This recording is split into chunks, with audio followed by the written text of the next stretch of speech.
Hello everyone. Today we're going to be building somewhat of a neat project. It's a full stack application built with Nuxt.js or Vue as a front end and Express.js or Node as the back end. This project uses Vuetify as a styling framework and some external modules that make API interfacing just a little bit easier. What we're building is a front-end Discord bot command center. As many of you know, Discord is a popular platform for communicating with voice, messaging, and video calls. It even allows for digital content sharing and etc. This specific command center is very basic. It allows you to interface with your bot and see a list of servers that the bot is a part of, and it allows you to interface with the users and channels of the server, such that with each user you're able to kick, ban, or send a diss to them, or even with each channel you're able to send a message to each channel. Alright, before we code, we need to go over what you should know before you jump into this project. You should know JavaScript and async await synchronization. You should know Vue.js and Nuxt.js. You should know how to use Node.js and Express.js. And you should understand how to use Vuetify, or you should have at least used a styling framework before, such as Bootstrap. If you do not know any of these things, or if there's some things that you don't know, I will leave links below that link to very good tutorial videos to teach this material. So this video is formatted into 3 parts, with the first part being backend and regular Discord bot functionality, the second part of this video being the backend API creation and request handling, and the last part of this video is just making the front-end client, which will interface with the API that we make in step 2. Alright, well, to start things off, we're going to have to actually make the bot for Discord, and to do that, we're going to go and look for the Discord developer portal. If you look up Discord developer, it should be the top thing. And to make the bot, it's as simple as going to Applications under Developer Portal, clicking a new application, and then you type in the name of your application. In this case, it's going to be the name of my bot. I'm going to call my bot DoritoBot. The token that we're going to need later is in here. I'm going to add a picture. It doesn't matter if you add a picture. I made this picture earlier of an angry Dorito. I'm going to add it for my DoritoBot, and I'm going to click Save Changes. We'll be back here later for more configuration. Alright, so now we need to make our Express application. I'm using Visual Studio Code, and I'm using these plugins right here. For our front end, we're going to need Viter and Vuetify-VS Code for sure when we get there. I like to use bracket pair colorizer. It helps me visualize the nesting with colored brackets. It's very useful. I do recommend it. Alright, so pick your folder destination. It doesn't matter if you've cloned a repository or not. I did. And we're going to npm init. Project name, just default, version default, description, Discord, bot, API, Express app, entry point, we'll say main.js, no test command, and like I said before, I have my Git set up, so it defaulted my Git repository, author, just put your name, and this is okay. Alright, so it created the package.json file. It contains the metadata for our project. If there's anything wrong with this info or you want to change it later, obviously you can do that. Now that we've done that, we're going to have to install Express and get our modules for developing the application. So npm install Express. We're going to save we're going to save the Express dependency. If you don't want to do that, you could always do no save, and it'll just install Express temporarily and it won't be added to the dependency list, but I'm going to do -- save. And as we can see, if we go into, well, as we can see here in package.json, it added Express as a dependency for this project, so that's good. And we have our node modules.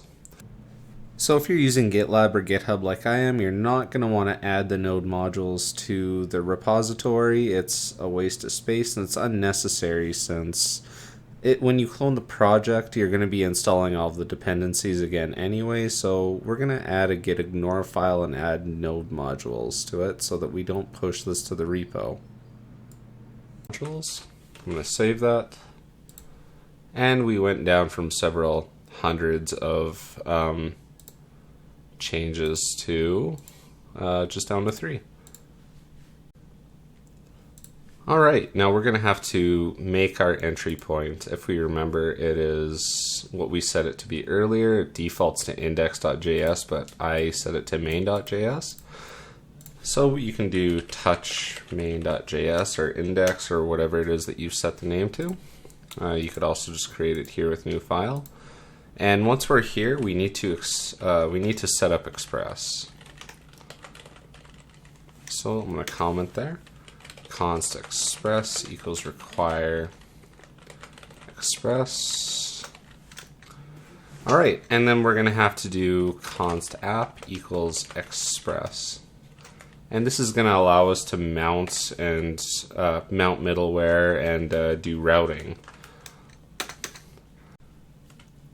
So if we're going to be using the API for Discord, we should use discord.js.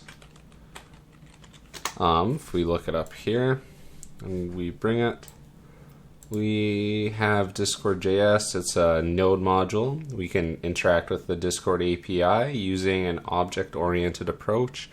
If you've worked with object-oriented languages before, you know that it makes managing data a little bit easier.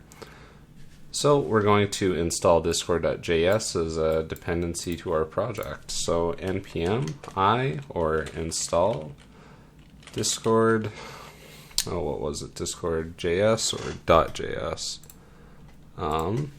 Discord.js. Alright, now that we have discord.js as a dependency, we can bring it into our application. So we can set up Discord, const discord equals require discord.js, and when we do this, we need to make a client. So const client equals new discord.client.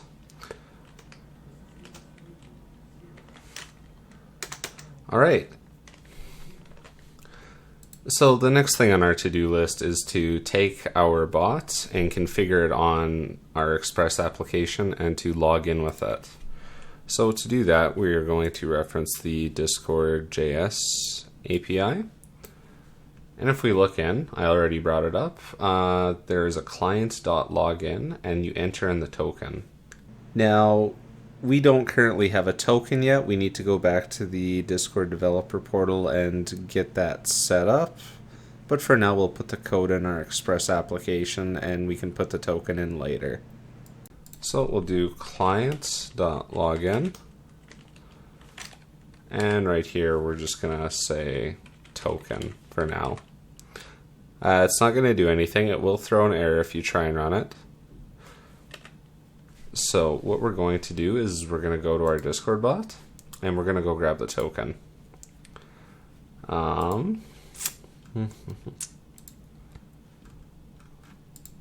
So to get the token, we just need to click add bot and give it a name. This will give our app visible life. And now we have access to the token. These are permissions. We'll deal with that later. Alright, so if we click to reveal token and copy it, now we can paste it as a string in our Express application.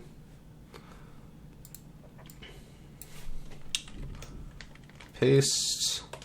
Alright, so let's verify that this doesn't throw any errors at us. We're not going to get any output, so let's just say node main.js, and it's running, no errors. Nothing's happening yet. So now we're going to get the Discord bot to actually do stuff, and we're going to be using event listeners for this. So let's just say on ready. All right, so if we look at the API again, and we look for ready, clients at ready, it emits a ready event when the client becomes ready to start working. So the ready event is fired off when the bot is logged in and it's ready to start working. So we can say when the bot is ready, we can trigger some sort of action. So I'll demonstrate that here real quick. So we're going to say clients.on, and then we're going to deal with everything as an arrow function. So on the ready event, we're going to async that arrow into any action we desire. And what we're going to do is we're just going to say console.log, and we'll do backticks $ client dot user dot tag is online. All right, so I'm going to run node main.js. DoritoBot is online. So the issue with this right now is DoritoBot isn't on any servers, so it's not doing anything. So let's add it to a server. Let's make a test server and let's get DoritoBot on there and ensure that it's coming online properly. Alright, so I made a server called Technautus. In it, I've created bot testing in general, and I have a general voice channel. So if we see, I'm the only person here in the server, and DoritoBot is not in here. To invite our bot to our server, we need to go back to the Discord developer portal.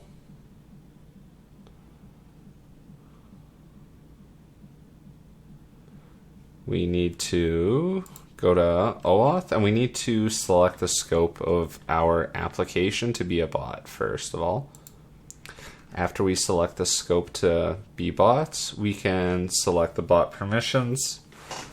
Not all bots have to be administrator, but for the purposes of this tutorial, I'm going to make them an administrator.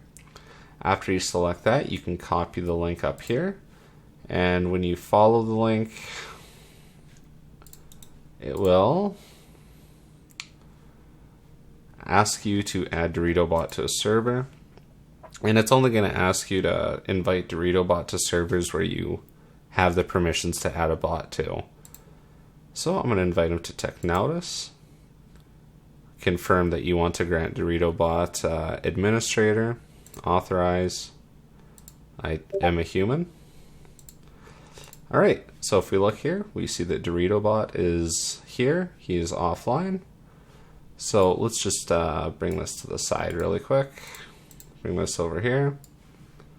Alright, we're going to check one more time. We're going to make sure that DoritoBot actually comes online. To do that, we'll do node main.js. And DoritoBot is online. Alright, so let's go and give him purpose and functionality now so that he can be utilized on Discord. Alright, so the first thing that we're going to do to show the functionality of our bots, we are going to get it to respond to basic messages. So we'll just go above our onReady on message. So we'll do client.on. Every time that we want the client to do something on an event, it's client.on. Then you put in the event. And then what we're going to do here is we're going to do an arrow function. And we'll say on message.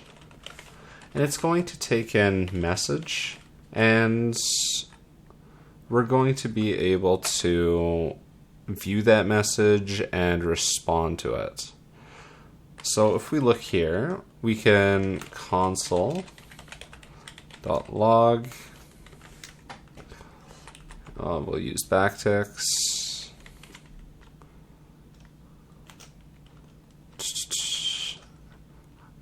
Message.author and .tag. So we'll just output that. So let's save that. Node main. Dorito bot's back online. So every time I type something, whether it be in general or another channel, it's going to output the tag of the user that sent the message. Hi. So it sent out my tag, which is correct, void prototype, which means that this is being functional. So let's stop this. If you want to if you want to run NodeMon so you don't have to keep typing in node main.js, then go ahead. But for this tutorial, I'm not going to be doing that. So let's just say, instead of logging out, let's just say if, and we'll say if message says hi, message, let's say the string is equal to hi. We can say message.channel. Check out the developer documentation. We'll go to message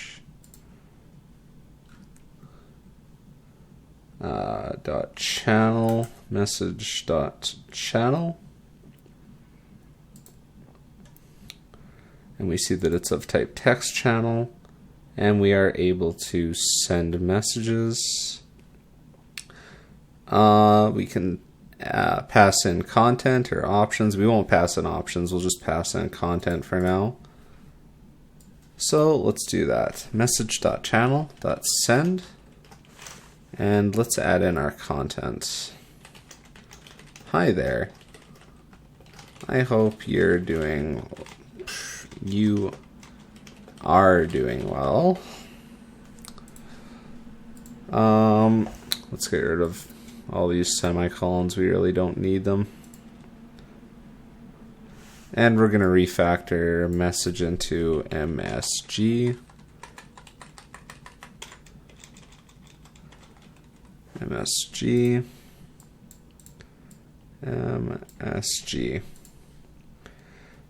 Alright, so on the message event, it's going to, if message is equal to hi, it will, our Dorito bot will send to the same channel, the channel of the message, send a message there saying, hi there, I hope you are doing well.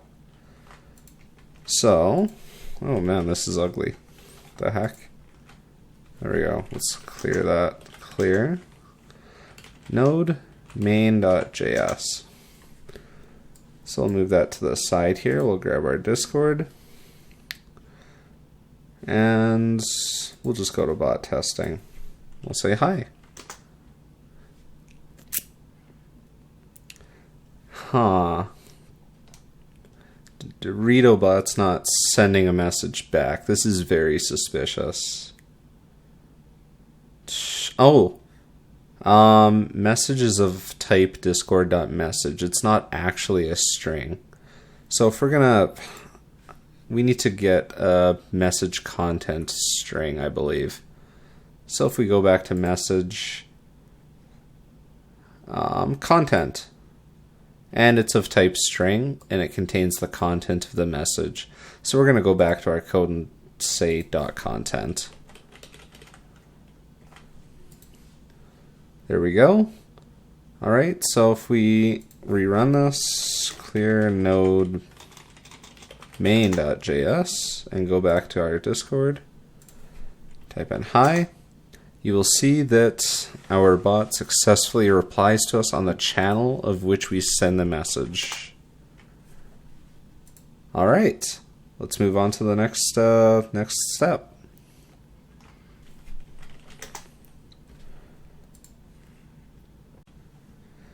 So we cannot be cluttering all of this code in main.js. It's not okay. So what we're going to do is we're going to modularize it, and to do that we're going to add a directory called Discord handling. And in Discord handling, we're going to make Discord main.js. So Discord main is going to hold all the main functionality of the bot, how it interacts with users on default, and etc. So let's literally just copy and paste this. Let's make that bigger. Let's copy all of that. Send it off to Discord main. And Express.js, in main, it needs to know to call this. Otherwise, DoritoBot's gonna be unresponsive. So to get this to work, what we're going to do is after we copy this over, we're going to go to main.js, and it's as simple as just saying require. Oh, no semicolons. Require Discord handling Discord main.js, or just Discord main. After we do that, it will call all of this and our bot will be set up. So let's say node main, and we see that DoritoBot is online. It's running all of this. So now we need to move on to our next step, which is giving our bot the ability to understand basic Discord commands with a given prefix so that we can execute functions and do other neat things. Alright, so everything that our bot does default in Discord when we type in, let's say, any kind of command, whether it's play something or kick or ban or, I don't even know, high five, all of that's going to be handled as default bot functionality. We're going to initially handle and run all of that code right here under message. So whenever a user messages in any channel, if it contains, let's say, a certain prefix like $ or exclamation point or whatever you want, the bot's going to read that and say, hey, you're trying to execute this command. I'm going to process the logic and react accordingly. So to do that, let's move this down. I mean, first of all, we should probably make sure that other bots can't execute commands. That could end up being a disaster. Don't let other bots execute commands. And this is very easy right here. If the message.author is a bot, so it's a Boolean, it'll return true. If the person sending the command is a bot, it'll just return. That's it. It's done. It returns on the message event. As soon as a bot sends a message, it ends it. Bot won't be able to do anything. The logic won't go any further. Now we're going to make sure that the command starts with the proper prefix. So ensure command starts with proper prefix. And it's literally just a big if statement. We say if, basically if message starts with prefix. That's literally how you read this. Pretend that's pseudocode right now. If message starts with prefix, then everything else is executed down here. So we'll put this up here. So if it starts with prefix, like a $, and we say $hi, the bot will respond. So let's turn this into proper syntactic code. We can say message.content, and it's a string. With string, we can say starts with, and we can say whatever prefix we want. Just to make things a little bit easier, we're going to store the prefix variable up here. Const prefix equals, we'll just say $.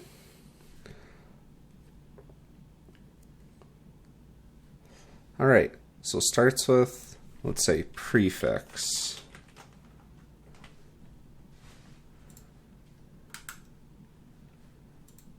Okay, let's make this a little bit smaller and let's test that out. Node main.js. Dorito bots online. If we type in hi, no longer executes. $hi, it still no longer executes. Which is okay because we're not checking for $hi. So with every message that's sent, we're gonna do some array destructuring. And we're gonna say command. And then we're gonna use the spreader operator for args. So we're destructuring the message into one command and several arguments. So let's say $kick. Kick is the command, and arguments is everyone I tag, like kick Blake, kick Jeremy. So this message is being destructured into the command, and everything that comes after the command is the arguments. And I suppose we should destructure the message in our code. And we'll make this equal to message.content. And then we need to split this properly. So we're going to do .trim, .substring, and .splits by this regular expression,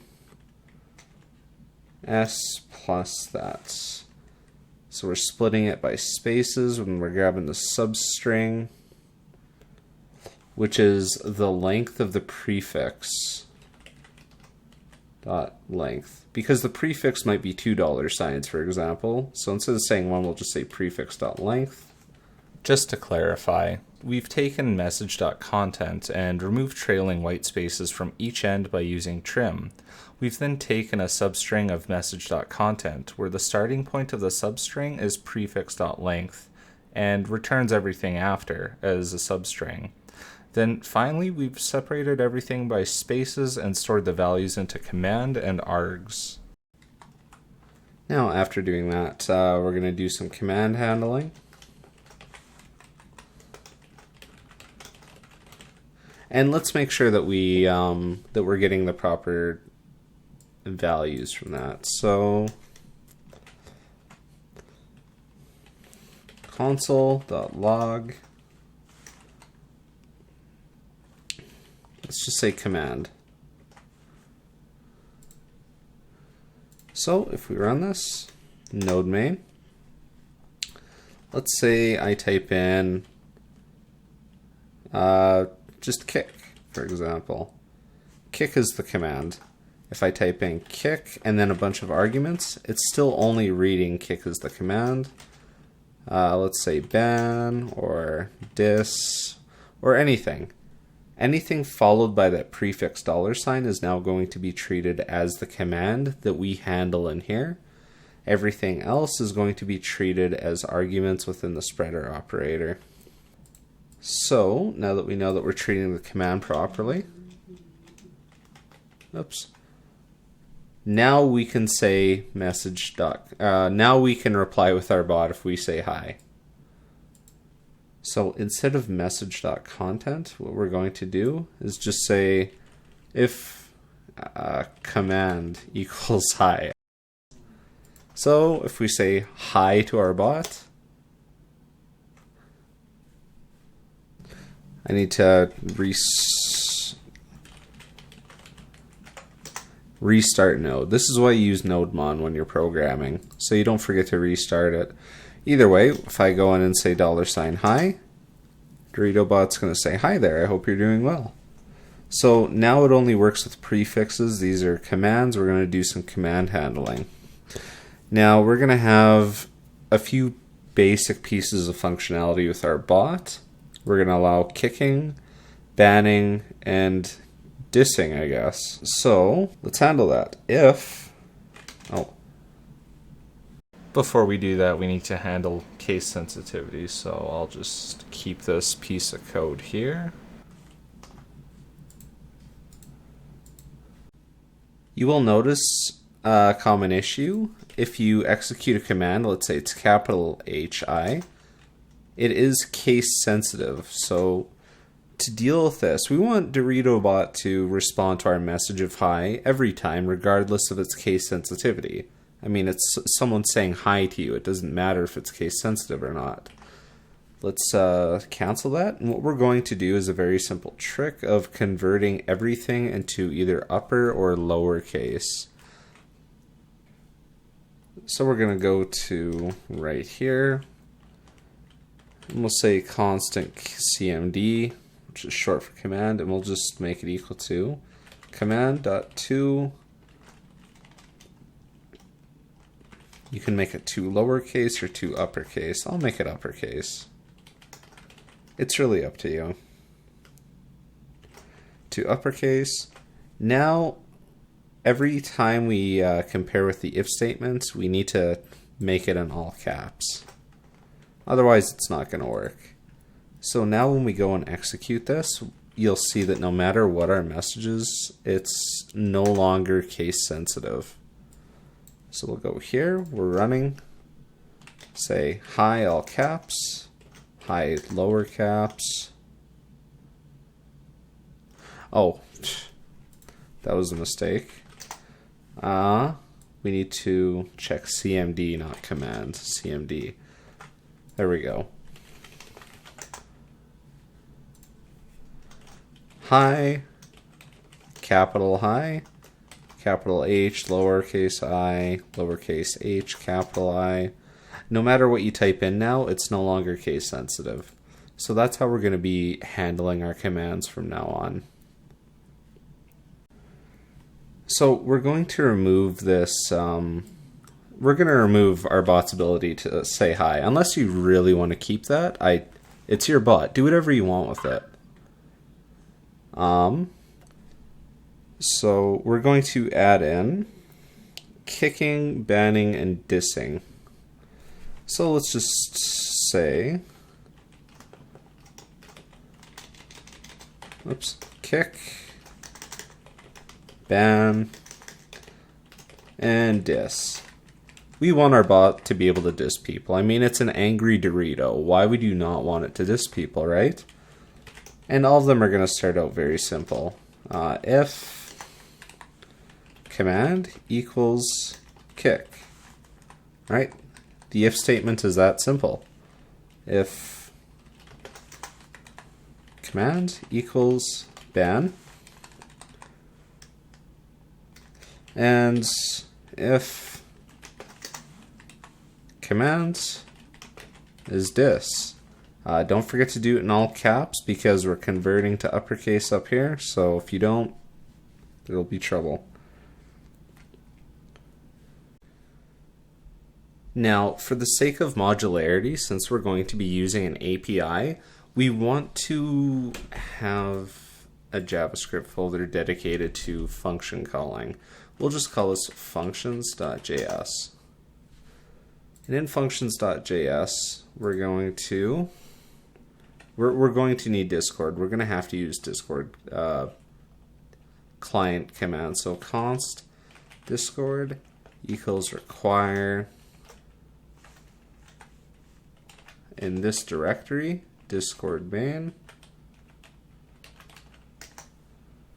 I forgot this. Alright, so Discord main. Alright, so in here we're going to have all of our functions. Our API is going to be calling these functions. Our Discord bot's going to be calling these functions. Basically, all Discord.js API calling, all logic is going to be handled in here for this project. We have kicking, kick a user.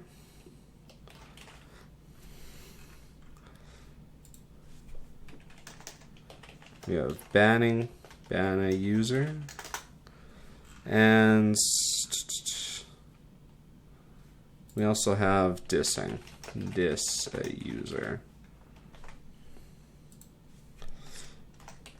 So let's add the functions in here. We're going to make them all asynchronous. So for kick, async function kick.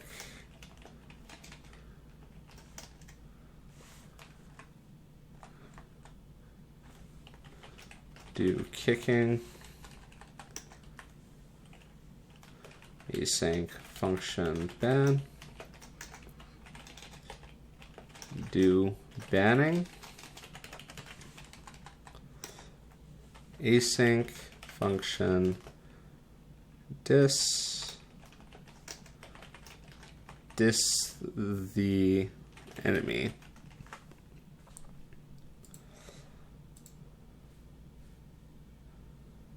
All right, so with our calling, we want to only pass in 3 parameters. We need the user ID, we need the guild ID, and we need the reason. Only if we want to pass in the reason, it'll be completely optional. So we want to we want to kick user with user ID from guild of guild ID for a reason, essentially. And to do that, we're going to, since it's async, we're going to catch any errors, console.error.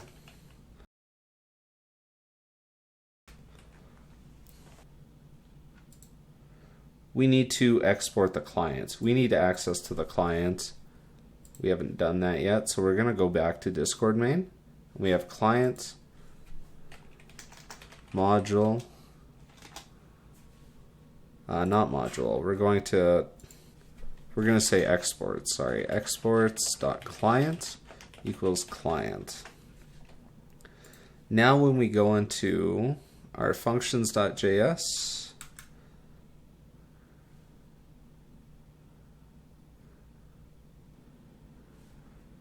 we're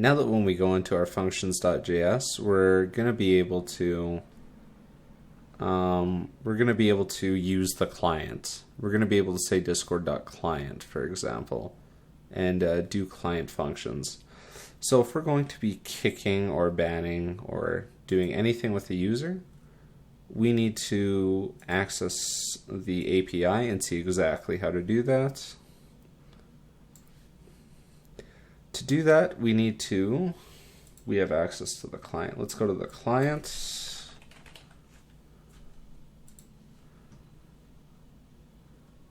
And each client has a list of users,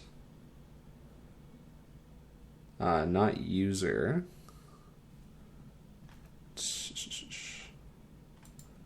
Users. Client.users of the user manager type. And we can fetch a user by its ID. So if we grab a user by its ID, we can store it into a variable, and then we could have a user object of which we can use for performing other functions.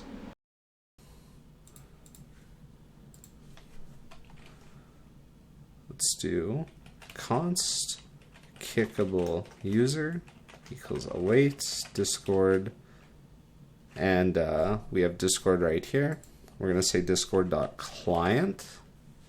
If we go back here, we got discord.client from exporting client equals client. It's one of the variables that we're exporting. So await discord.client.users.fetch. And if you remember from the API, if we pass in the user ID, we'll get that user. So we'll say user ID, and we're passing that in the parameters right here. All right. We also need the server to kick the user from. To get the server,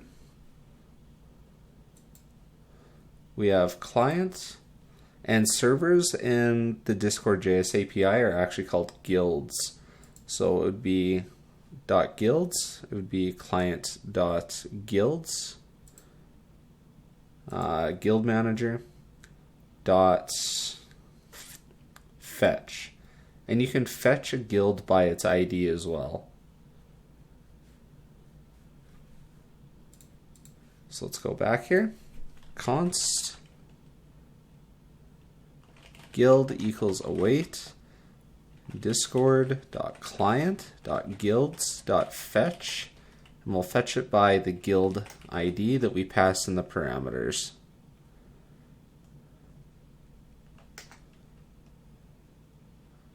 All right. Now we can't just say here's a user, here's a guild, kick them. What we're going to do is we're going to pass in user as a variable to guild and fetch the guild member specifically. So when we pass in a user ID to the guild and fetch its member, we get a member object instead of a user object. They're two different things. So right now we have a user. This is a user on Discord. What we want for kicking or banning, we want a guild member. It's a member of a guild or a server on Discord. This is what we want. To get this, what we have to do is we have to go to guild. This is what we have. Oops, that's not what I meant to do. Guild. So guild.members. .members, and it's of type guild member manager. So if we go to guild member manager, we see that we're able to fetch again. Fetch. It should be here. Fetch. Fetch is a method. Fetch options. If we look at fetch member options, we're able to pass in a user parameter of type user resolvable. Now we just so happen to have a user object right here that we can pass in so that we can get the member. So what we're going to do is say const kickable member instead of kickable user, two different things, equals await guild.members.fetch kickable user. So we're putting in the user object and getting a member, or we're passing in the user variable and getting the member variable that we need. All right. And for our last step, we say await kickable member dot kick, and we can pass in a reason of type string, and it returns a promise. All right. Now, clearly we need a way to test this, and we don't have the user ID or the guild ID, and we're also not calling this function yet. Let's test this function and ensure it works. So we're going to go back to Discord main, and we're going to implement the kick command. So if command is equal to kick, do stuff, if this. We need to validate that the user typing in the command actually has kick permissions.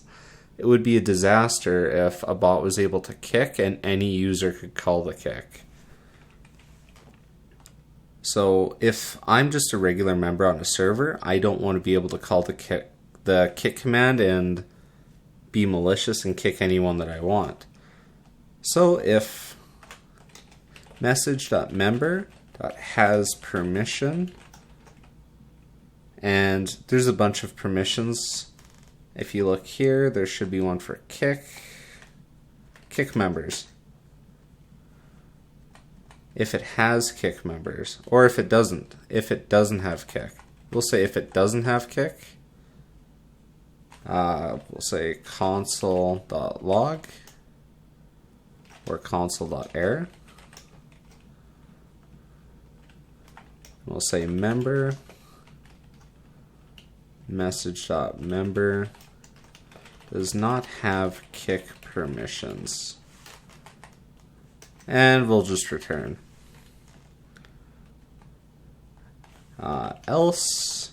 So they do have permissions. and we'll say const reason equals get reason, and we'll get it from the args. We haven't made this function yet. We'll make it later.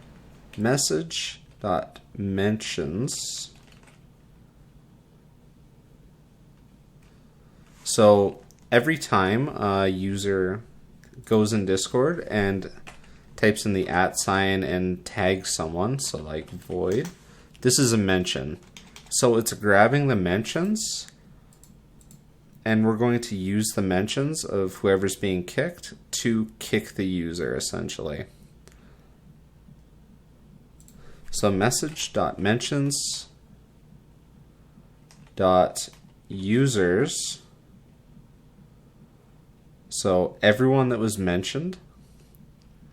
And we're going to say for each. So for each, we're going to say tagged user. And we'll put it into an arrow function. We'll say, now here's where we call the functions and kick everyone. So we're going to actually need to use our functions. Const functions equals require functions. And we need to go to our functions and make sure that we're actually exporting this properly. We're not.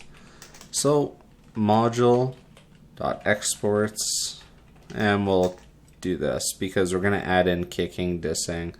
We'll say kick, and we'll just say kick.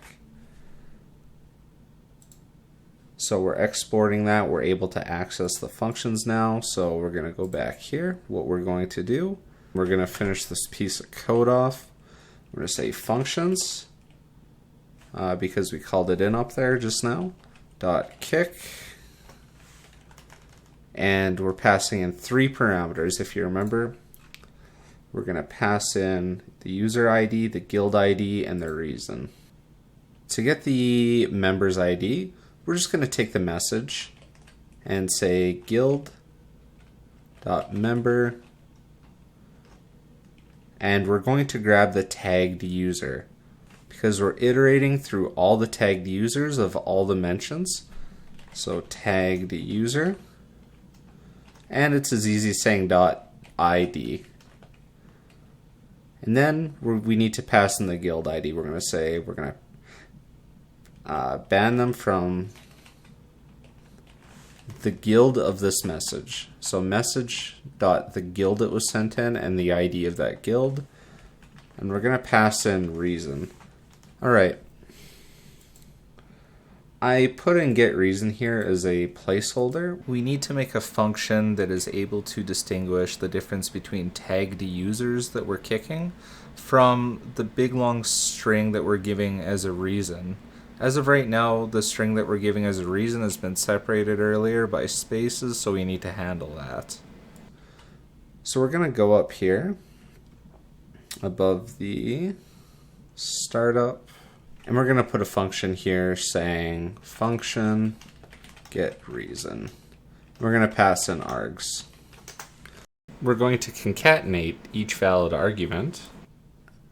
And basically, we're going to start off first by saying let reason equals blank. There is no reason right now. We're going to say for each of the arguments, so args.for each, we're going to do that.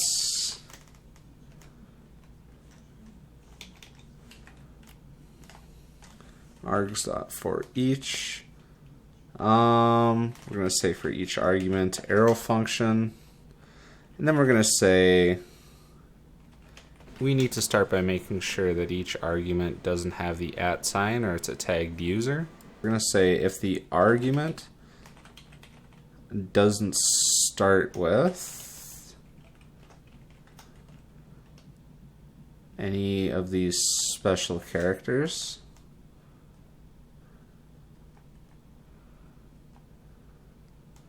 then we're going to say the reason is equal to the reason.concat, and we're going to string literal. We're going to add argument and space. So, alright, so what this function does is after you utilize the kick command, if you were to say kick, and you were to kick me, for example, or Dorito, or anyone, for example, and you were to put in the arguments as a reason you were being bad, what this is doing is this is saying as long as it's not a tag, as long as it doesn't start with at, concatenate the reasoning, and then return the value as a reason.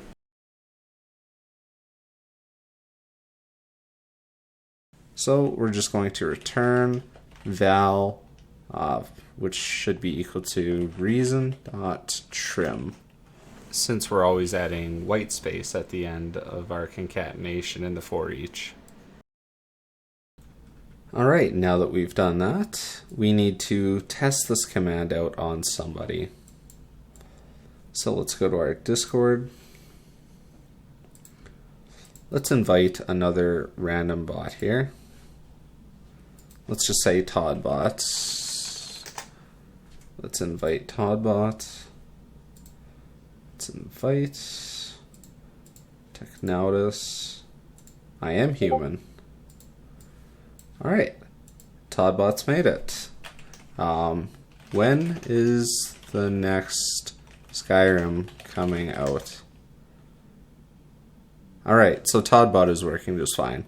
So we're going to utilize DoritoBot. Let's make sure that we reset Node with all of our changes. This is why NodeMon is useful. I should be using it. Node main.js.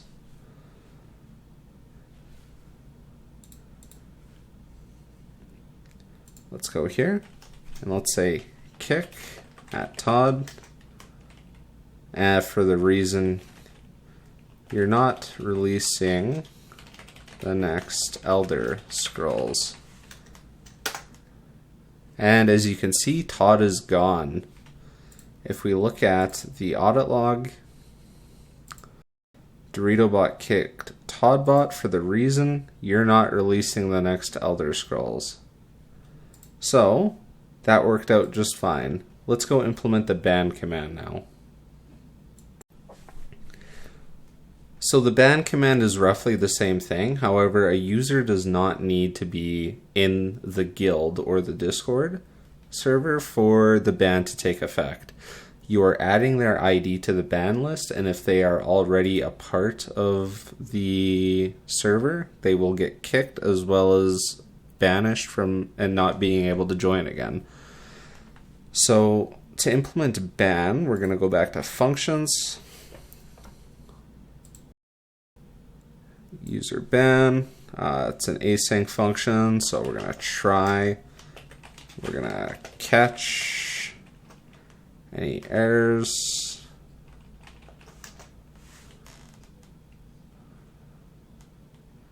On top of that, we'll console.error, the error.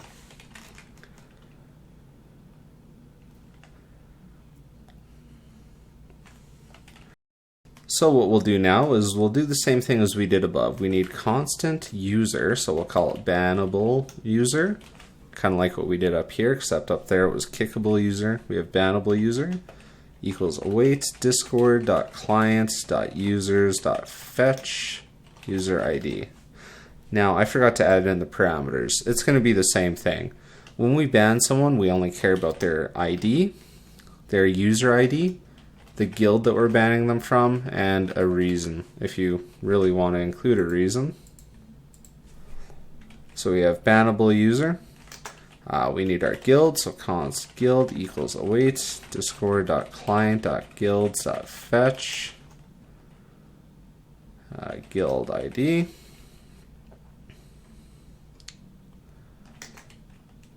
And then we need to await ban. Await. Now with this, we don't need a member ID. We need a user and we need the guild. It's not like kick. With kick, we needed a member object. with banning, we just need a user object. So if we look here at the stupid Todd, if we look here at discord.js and look at guild, let's look at the guild object, and we'll look at members, and we'll look at ban. The ban method, you ban a user with optional commands, and it bans a user.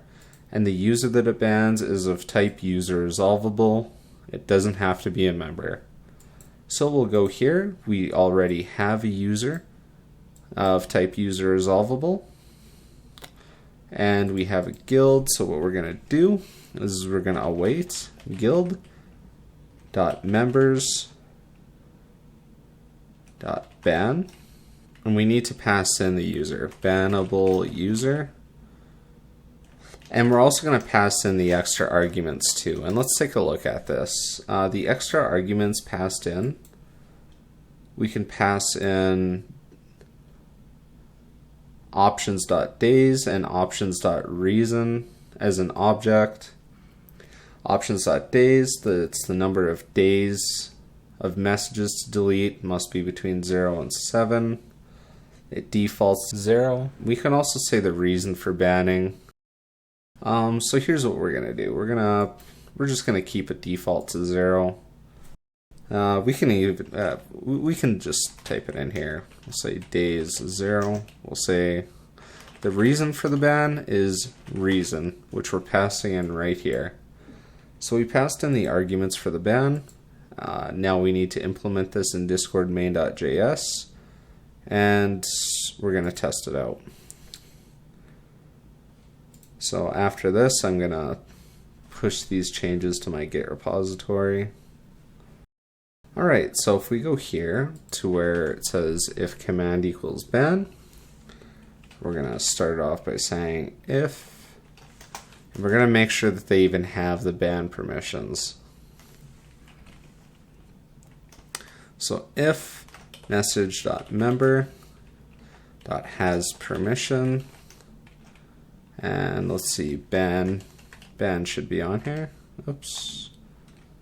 Ban members. So if they don't have the permission to ban, we're going to say console.error member, and then the member requesting the ban. Member does not have ban permissions. Alright, and we'll just say else, and say const reason equals get reason. Args, we implemented that above if you remember. Then we'll say message.mentions.users.for each. So for each member that we tag, we're going to ban them. So we'll say tagged user again, arrow function, and we'll say we'll access our functions and call the ban function that we set. And for each user, we're going to pass in the ID of the member that we tag, message.guild.member of tagged user .id, and the guild that we're banning them from is the guild of the message that was sent for the reason that's specified from the return function. Alright, so now we're going to ban Todd. So we kick Todd, we're putting him through all sorts of trauma today. Let's invite him back to Technautis. We'll authorize. Alright, welcome Toddbot. So let's make sure he's doing good. Todd, please release the next Elder Scrolls. Alright, so he's giving me this face. So what I'm going to do is I'm going to say ban, $ban, at Todd. You don't need his user ID or anything, just say at Todd. So let's try that again. Ban at Todd. Okay, so that still doesn't work. Alright, so I figured out what I did wrong. I forgot to export ban. So we need to go here and say we're going to export the ban function to ban.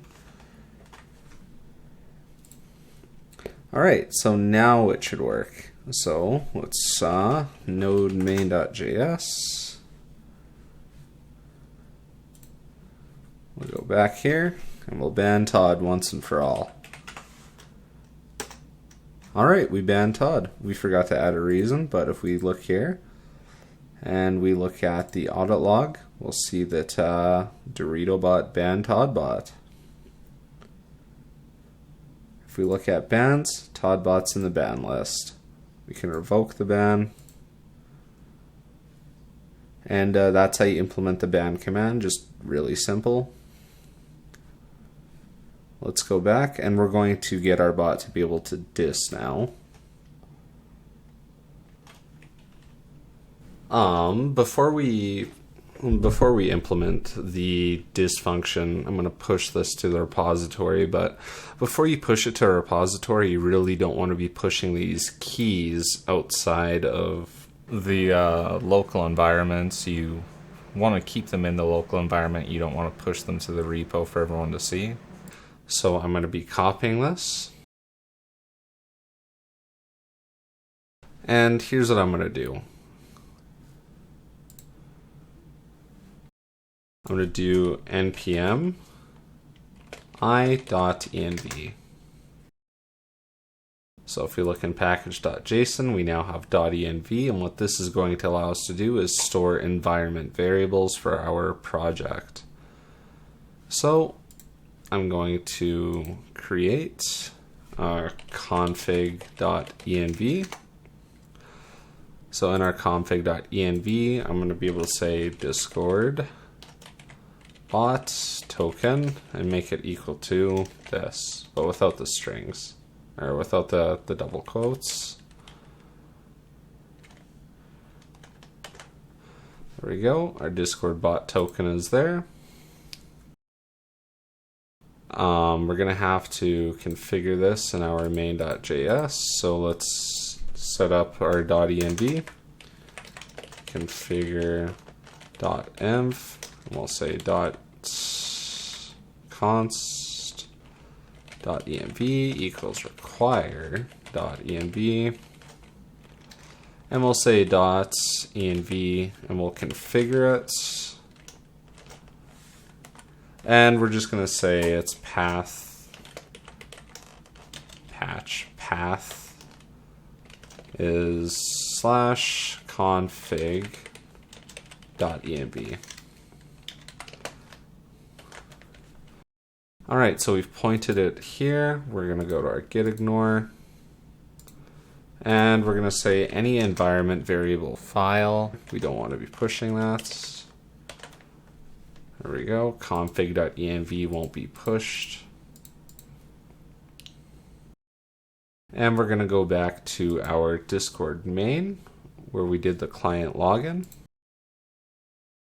And we're just going to say process.env.discord_bot_token. Should this work properly, we should be able to log in with DoritoBot without any issues.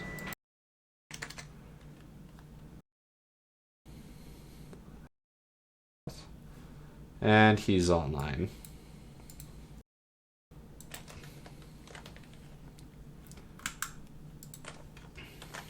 So we're going to take all that and commit it. Created basic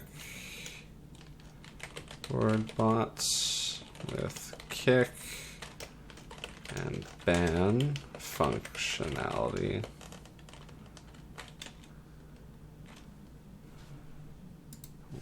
Let's say yes, we'll push. All right.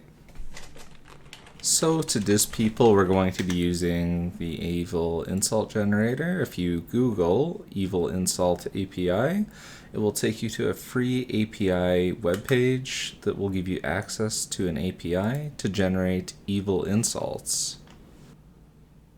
So this is what we're going to be working with here. We're going to copy this URI and we're going to copy it to our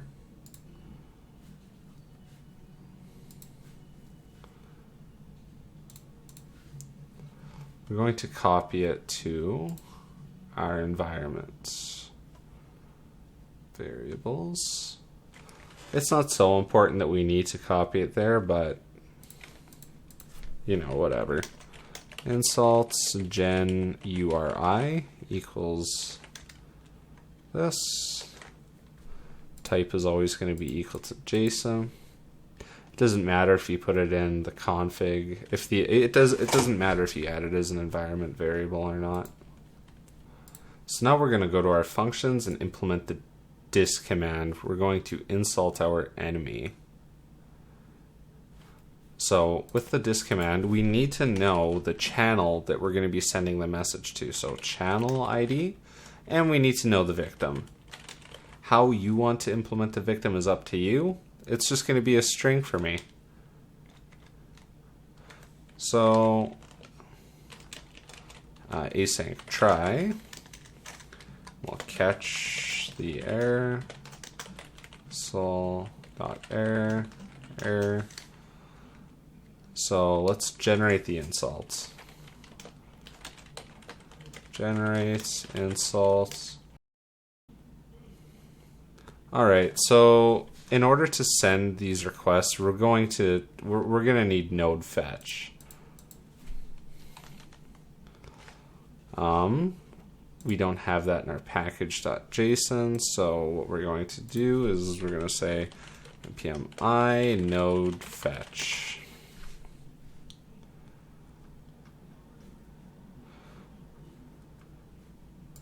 Let's go back to here, and we're gonna add it to this. Const fetch equals require node fetch.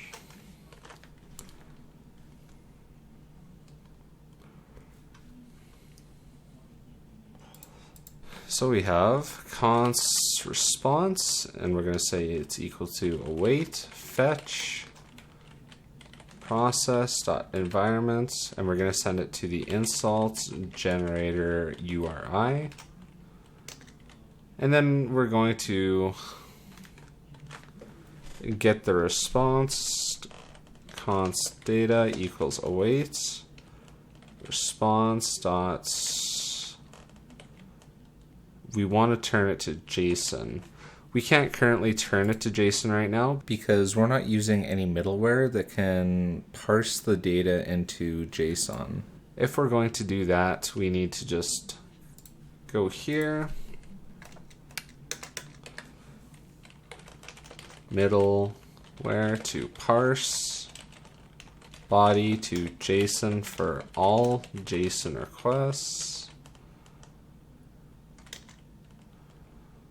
And we're going to say app.use express.json.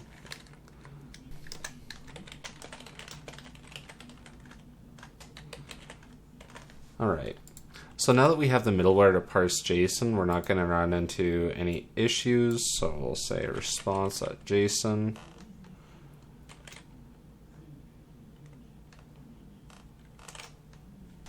And then what we're going to do actually is we're going to console.log the data. And we're going to make sure that we're parsing it properly and that we're calling the URI properly before we send it to Discord and run into a bunch of errors essentially.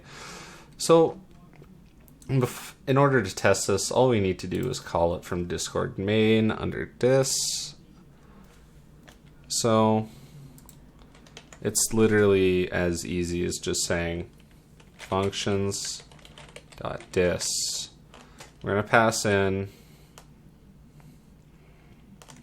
the message channel ID, And we're going to pass in args at 0. Args at 0 is just the person that we're dissing, essentially. Message.channel.id. If you remember message up there, it contains the ID, or it contains a channel that contains ID of the channel to send it to. So if we run node main, and we go here, and we say diss Dorito. Let's get Dorito to diss himself. And of course we run into a bunch of errors. Functions.diss is not a function. Okay, we're running into this again. Diss. I keep forgetting to do that, so node main.js again. Okay, now we'll go back to Discord and we'll say diss Dorito bot. Alright, and it was successful. We got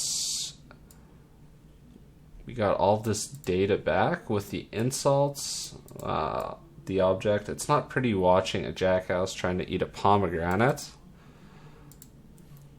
So we're going to take this insult and we're going to spit it out on Discord.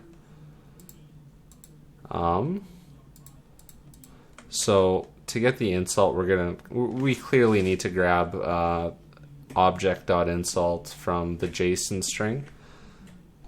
So to do that, instead of console.logging it, we're going to call the API for Discord. So let's just say send insults. And we'll create a function send message that takes in a channel ID parameter and just sends messages to a channel. And we're sending it to, well, we're passing in this insult. So this is the message we're sending. So let's just say the victim's name, victim, comma, and then let's say data dot, and as you can see here, it's dot insult. So data dot insult. We need a good victim for this, so let's invite Todd back.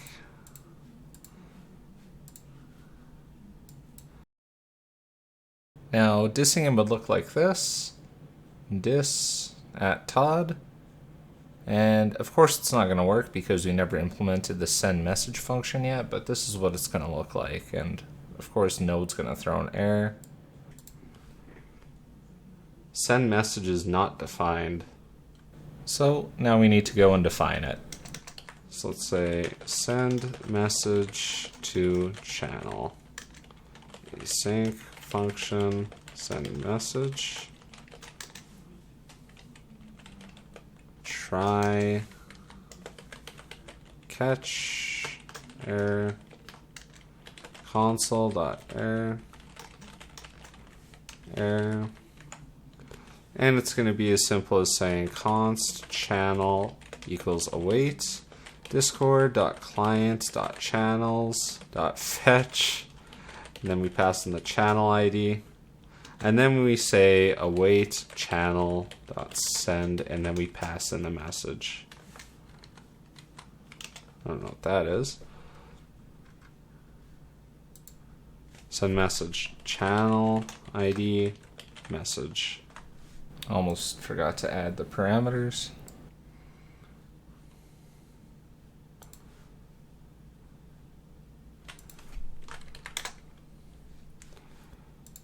So, one more time, diss Todd.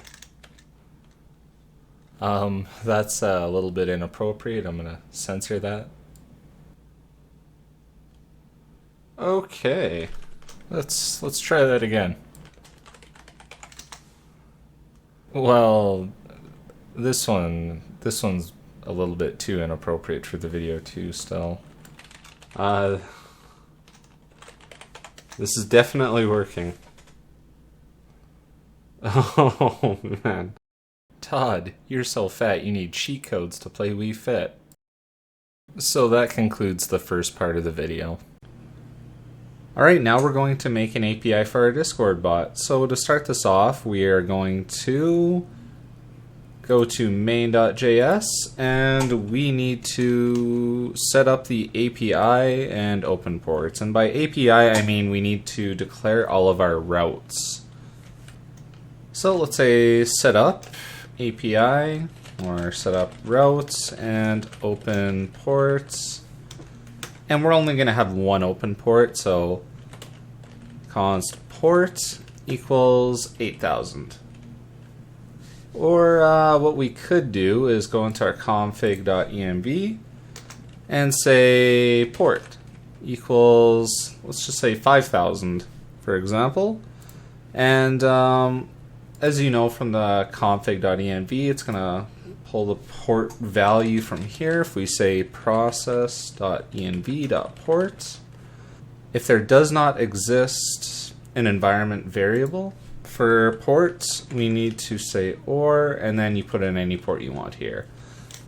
Alright, so if there is no port in our config.env, or if we just don't have a config.env, it will default to port 8000. And now we need to listen on our port, so that's app.listen. And it's an arrow function, so we're listening on port and arrow. And after it successfully runs, what we can do is say, we can run functions. So after it's listening, we can say console.log. And we can say server is running on ports. And then we can output the port, whether it's 8000 or the value stored in process.env.port. And then from here, we set up the routes. Let's put that down. Alright, so our routes are going to consist of 4 things. We're going to have a route for banning, kicking, messaging, and a route for getting the servers. So let's start with getting the servers, since that's the easiest thing to do. So before we start off with routing for servers, we need to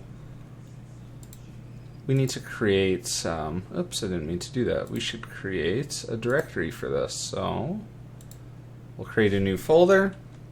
We'll call it routes.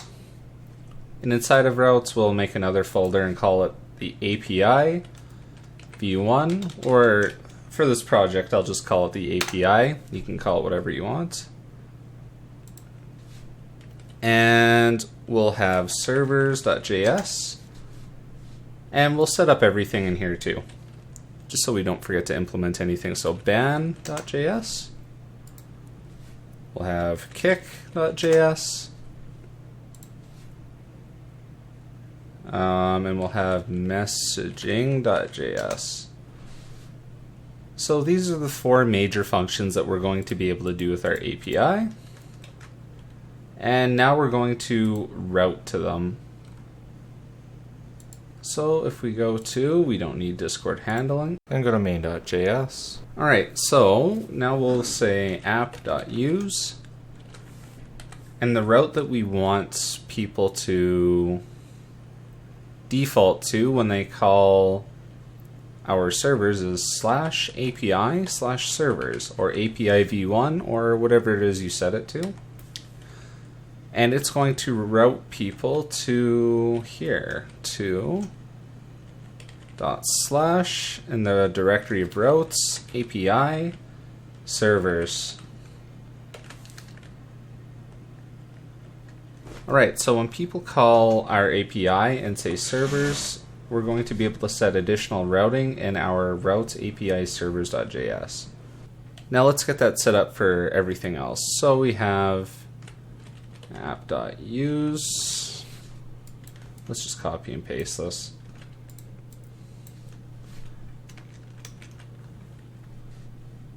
So we have API messaging, and it'll be in messaging.js.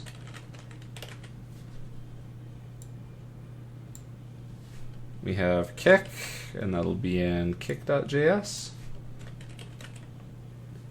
And we have ban, and that'll be in ban.js.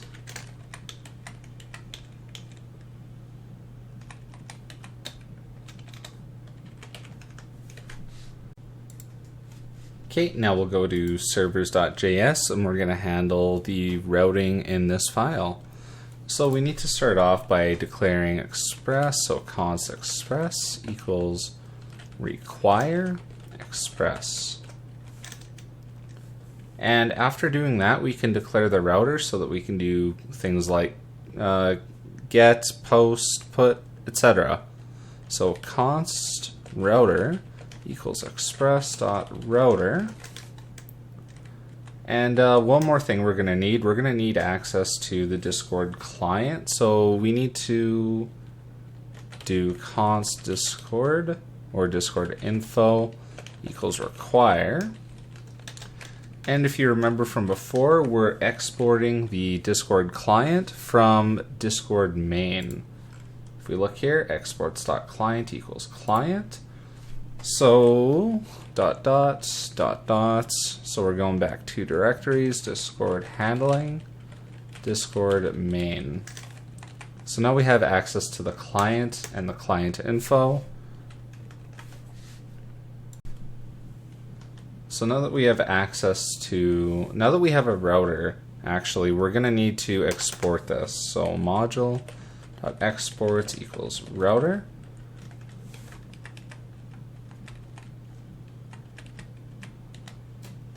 Now that we've exported that, we're going to be able to successfully use this file for server routing requests. We're going to start off by making a basic GET request to retrieve every guild or Discord that the bot is in. So router.get, it's a GET request, and we're not going to extend the path of the API call. We're completely satisfied with just saying, hey, we're calling API/servers with our Discord bot, so just return the servers. So to do that, we're not going to extend the route here. That's our first argument. And then we'll take our request and response, and we'll arrow function.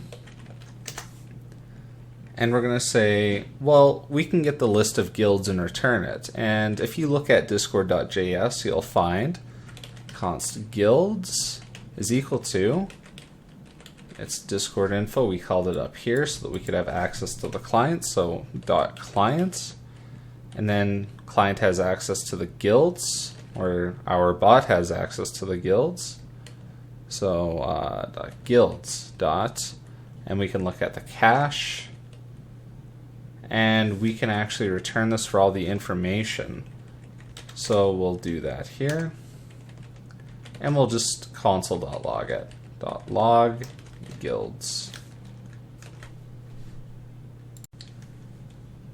Alright, so let's go to main.js. We're just going to comment all this out temporarily so we don't run into any issues when we run this.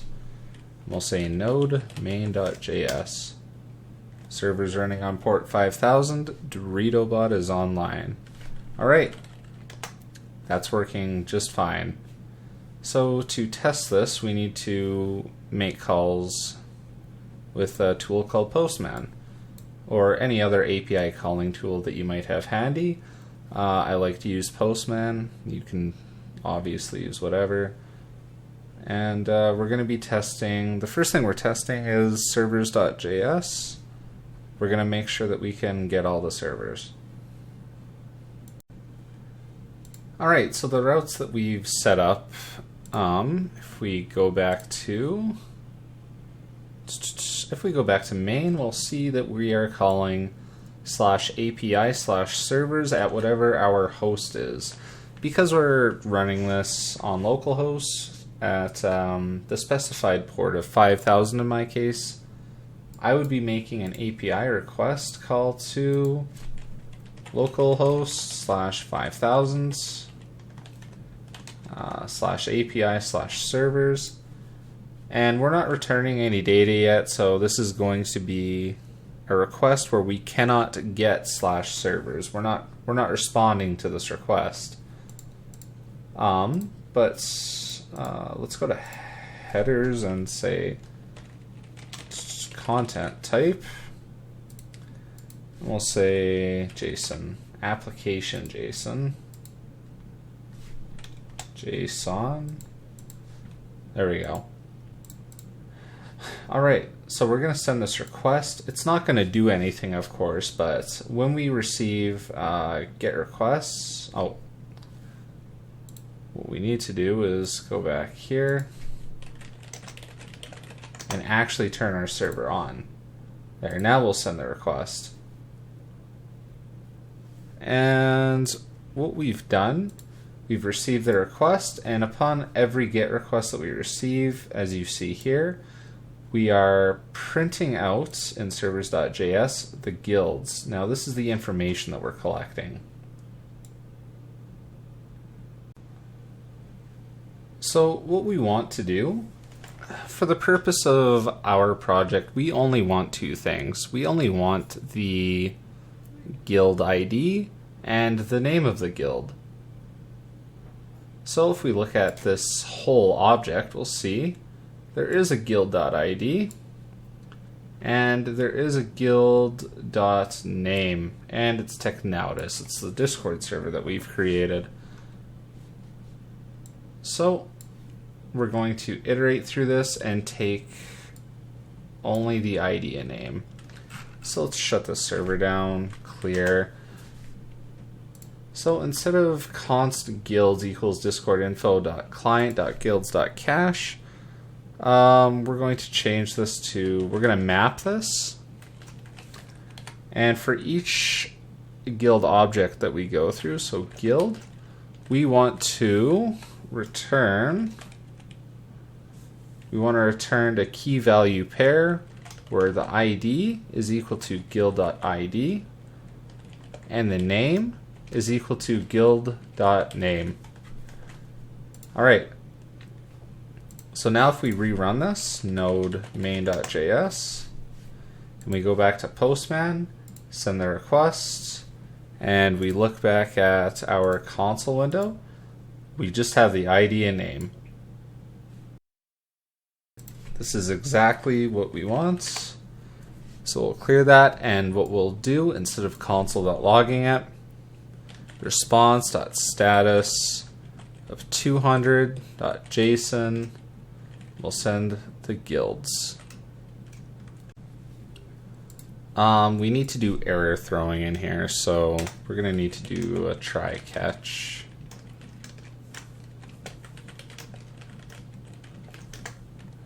Try catch rest.status 404, and we'll just turn it to JSON and respond with JSON the error. We'll put our try in here. Alright, so if we run into any errors, we'll at least return a 404 instead of always returning a 200. So let's try this out with Postman. We're going to rerun this, node main. Let's get Postman, let's send the request, and we got the JSON back with the guilds. There's only one guild so far. We have the ID, and we have the name. Let's move on to grabbing information from a specific server ID now. Let's exit this out. All right, so router.get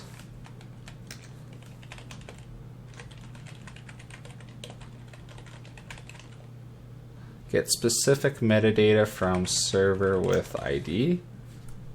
Let's comment this. Get all servers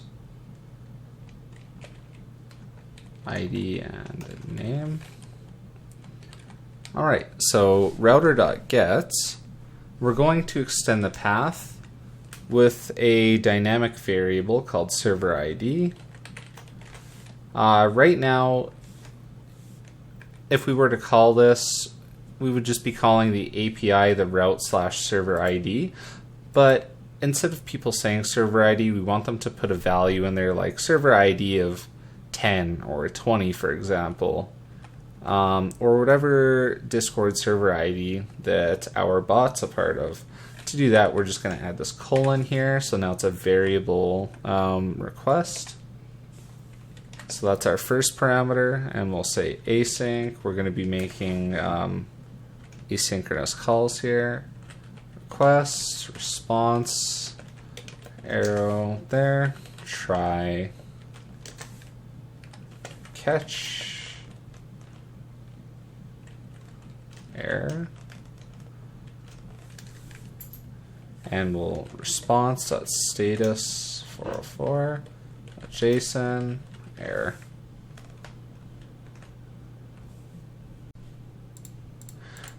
All right, to get the specific server ID, well, first let's say const server ID equals request.params.server ID.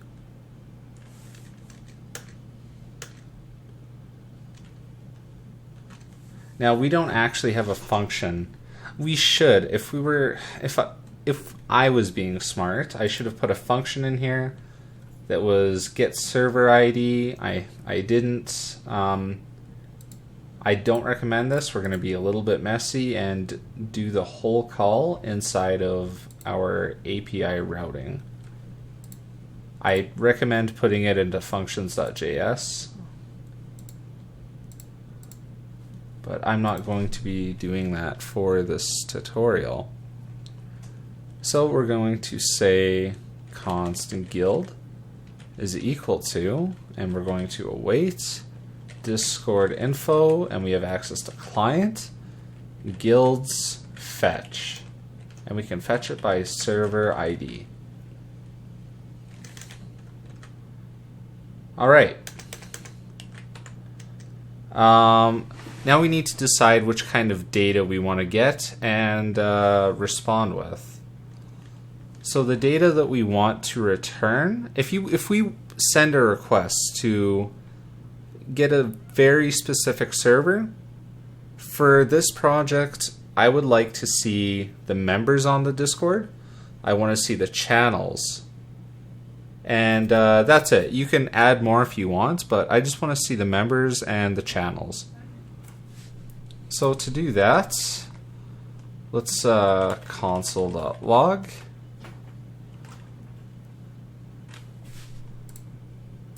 And let's look at our info. Guild dot. Let's just say guild. Let's console.log our guild. So let's bring up Postman. So every time we type in anything variable, let's copy this ID here. That way we're grabbing a valid ID and returning valid data. We'll post it into here. So we're grabbing API servers of this specific ID, and we're going to send the request, and of course we need to rerun node main. Let's send that again, and we're not returning anything, so it's just going to load forever.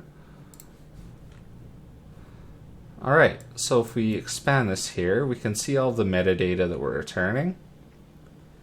We want members. Well, the first thing we want is members. So guild.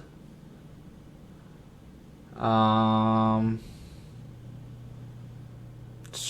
members are going to be stored inside of an object. So members of type guild member manager, and it's a collection that contains the ID of every guild member. We also want channel. And that's in channels of type guild channel manager. We can see the collection of every channel. All right, so to put this into practice, let's stop node. Let's clear, and we're going to make two objects. We're going to say get members, get channels with the capitals, and create response. And we don't need to console.log this anymore. All right. Now we know that it's returning we know that it's returning member objects. If we look at this, we want to return member.id and member.displayName, and we want to store them into an object and return it as JSON. So to do that, we just simply need to say const members equals await guild.members.cache.map. And if you remember from earlier, we're iterating through the members. And for each member, we want to return the key value pair where the ID is equal to member.id. And for later, it's going to be important that we add our own ID type. Well, I'll explain why later. ID type. And it's always going to be member ID. And name is going to be member.displayName. And those are all values that I got from here, from discord.js, the documentation. So console.log members. I'm the only member in Technautus so far. So if we run node and we send an API request, it's going to log ID, my ID of type member ID, and the name is DoritoBot. So it's not outputting my name. There's two people on the server.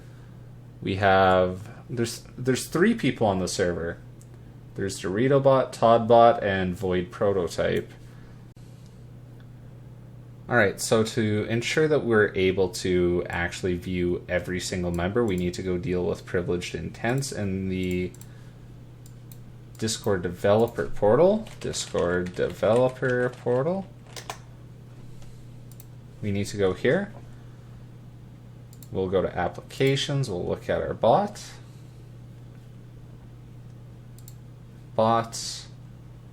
and we have privileged gateway intents, presence intents, server members intents. We don't have this enabled. For security features, they don't allow us to just view every member on a server, for example. For this project, our bot tracks server members or downloads the entire member list.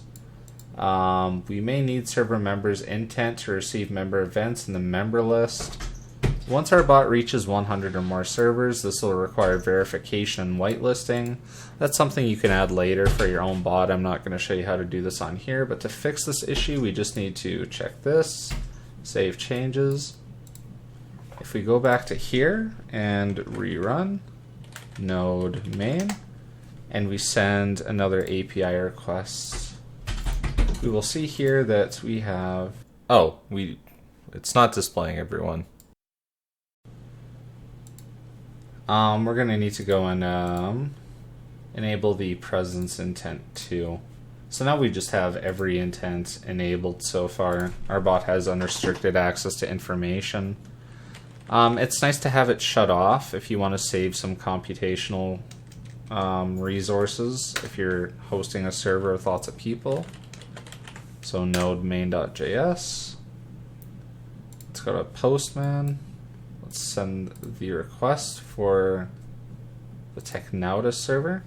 And now we have everything. We have ToddBot's ID. I'm not sure why it formatted it like this, but whatever. We have DoritoBot, ToddBot, and Void Prototype, and that is every member on the Discord. So this is working just fine. Alright, so now we need to get channels. To get channels, we just need to do the same thing. Const channels equals await guild, and if you remember from the request we sent way up here, the information was in .channels, so .channels .cache .map, And what we're going to do is say, for each channel that we iterate through,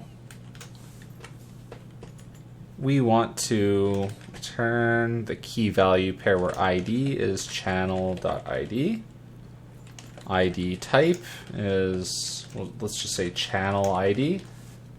This is how we're going to distinguish the different types of data that we're receiving on the front end. So if we're returning members, then we distinguish it by ID type member ID, otherwise channel ID.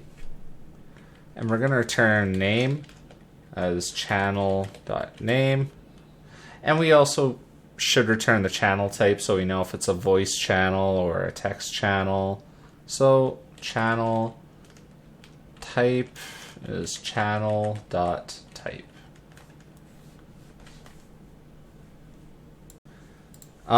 For this project, we don't want to return anything other than a text channel. So we're just going to say const channels modified is equal to channels.filter. And we're going to say for each channel, we're only going to return the values where channel.channel type is equal to a text channel. For this application, we have absolutely no business dealing with any channel that isn't text, really. So that's why I'm filtering it out right here, so that I don't need to deal with it on the front end.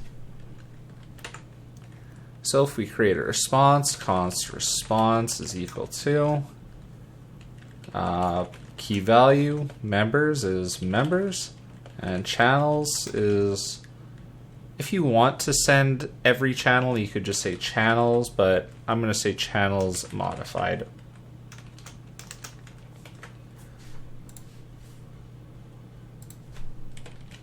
And instead of console.logging it, I may as well just say response.status is of type 200.json, and we're going to send a response.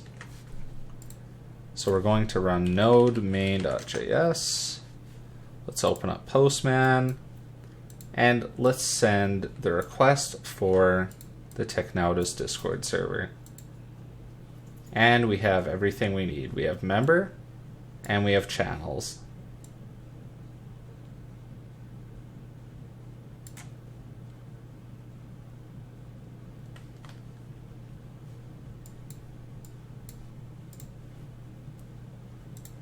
So let's go back and clear this. So the next thing we're going to work on, now that we have servers.js down, let's work on messaging. So it's going to be the same thing as before. Const express equals require express. Const router equals express.router. And for messaging, we're going to need access to the send message function that we made in our functions.js. So we're going to say const functions equals require in the directory Discord handling functions. And we're going to export the router.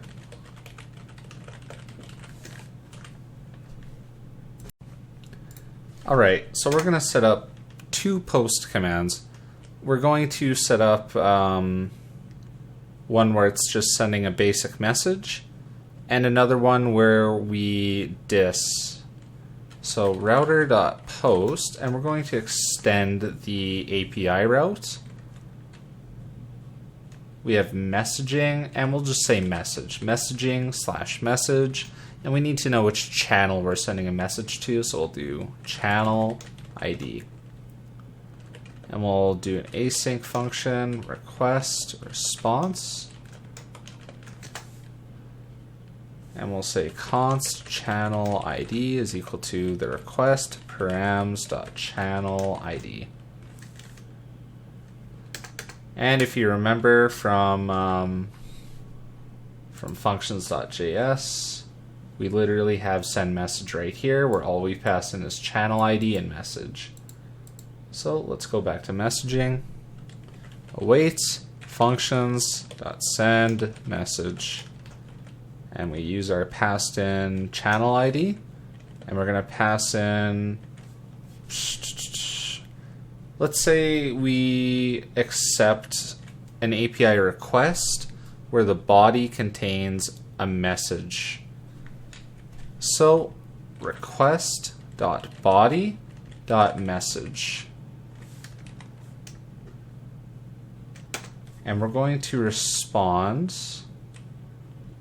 with a status of 200.json. And let's say message, and let's just say message posted. Let's put this all in a try catch block. Catch an error if one is thrown. And res.status 500.json error. Let's put this in here. That's not paste. There we go, that's paste. Alright, so to test this out, we're going to need our server ID. So to get our server ID, we're going to need our channel ID. To get our channel ID, we're going to need to go to advanced and turn on developer mode. That way we can view the IDs of every channel.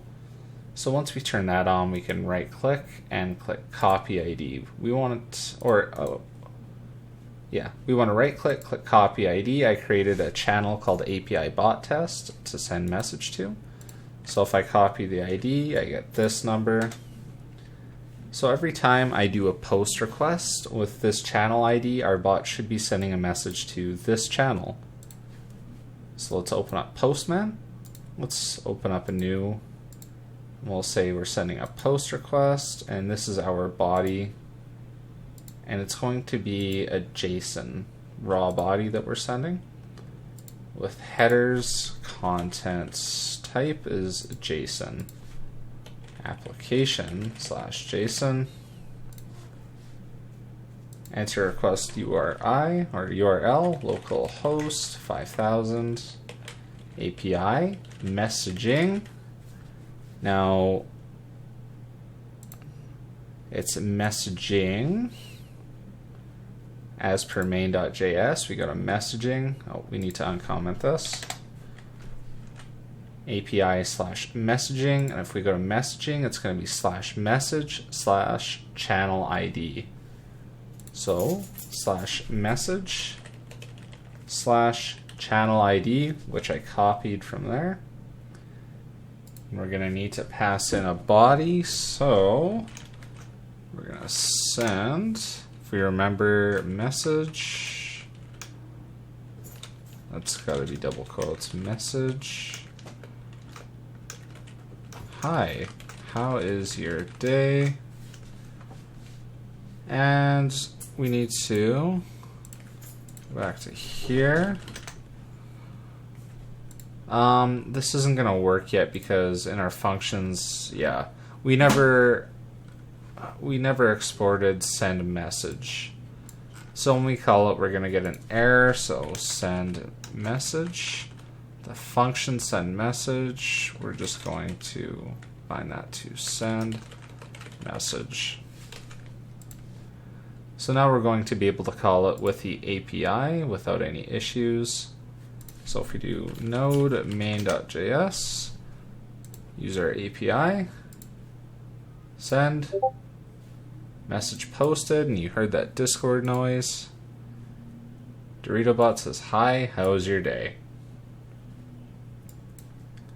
Alright, so now we know we can post messages. Now we need to add dissing to our API.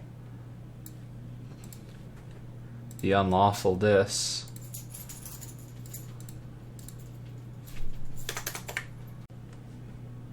So dissing is going to be basically the same thing. It's going to be router.post we're going to extend it saying instead of messaging/message, we're going to say messaging/dis. And we'll send the dis in the channel ID. Async request response. And we'll do try catch error. Status 500. JSON error.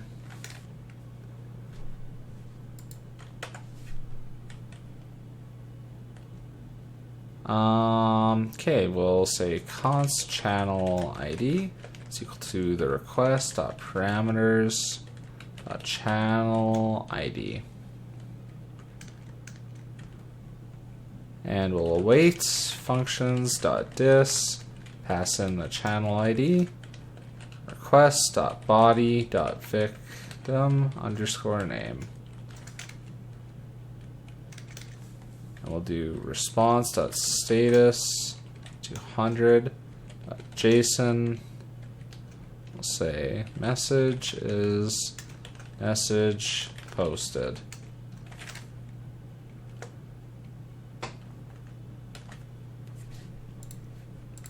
So let's clear that.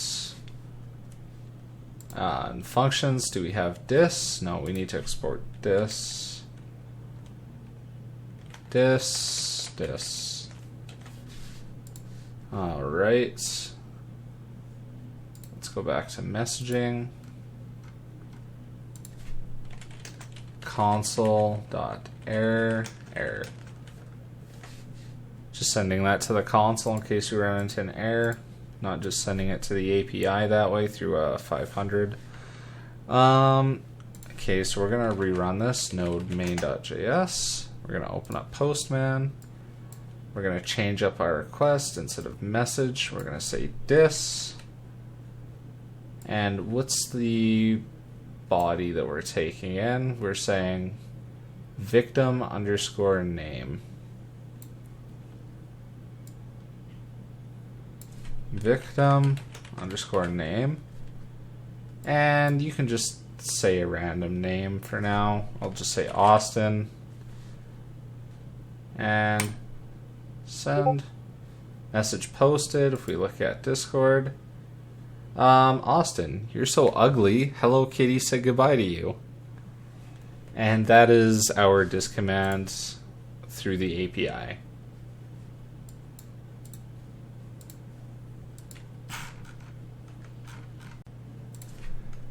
So let's shut down DoritoBots and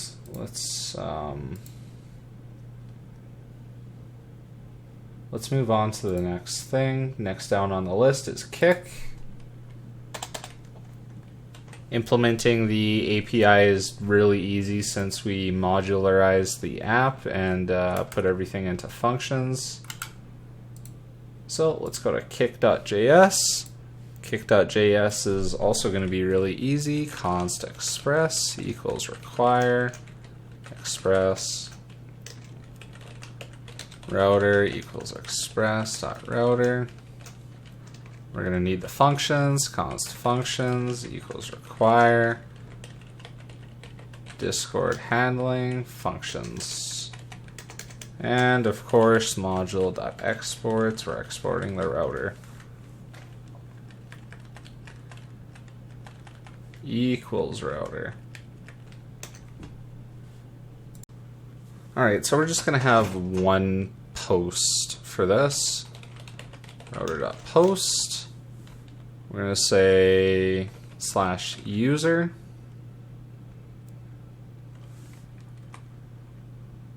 We're not going to pass in an ID for our API request. We'll leave that in the body this time. Async request response and our try catch like normal.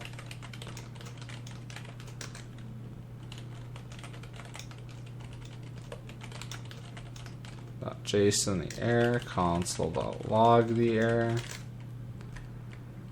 And it's as simple as saying await functions.kick we're passing in, let's say we're passing in the body request.body, we're passing in the user ID, request.body.guild ID, and request.body.reason, and that's if we want to pass in the reason. And we'll say response.status 200.json, and if no errors were thrown, message is user kicked.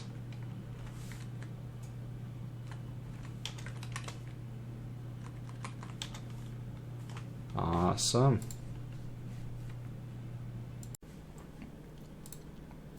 All right, now we're going to test this out on ToddBot, because we hate him here. We're going to kick Todd, and to do this, we're going to have to open up Postman. I'll just bring it over here. I'm going to have to re-enter in my information. API kick user. Headers, content, type is application/JSON. And body, raw, JSON. Now if we look at our code, we need user ID, guild ID, and rec.body.reason. So, user ID, double quotes, comma, guild ID, and reason. And we'll just say you're a bad bot. To get the user ID, right click Todd, copy ID. And there's user ID. And guild ID, that's Technautis, copy, paste. And this is a post request. All right. So let's start up the server and send the request. Node main. All right. Send. And Todd is gone. This is good news. Let's look at the audit log. Dorito kicked Todd for reason you're a bad bot. And yeah, so we've successfully implemented the kick API. All right, so there's one more thing to implement. If we go to main.js, and that is banning. So let's go code it. Let's cancel all this, clear it. And to implement banning, it's the same thing as before. Const express equals require express. Const router equals express.router. Const functions equals require. Discord handling functions. Router.post. And we're just going to say the same thing as we did before, user. And we'll say async, request, response.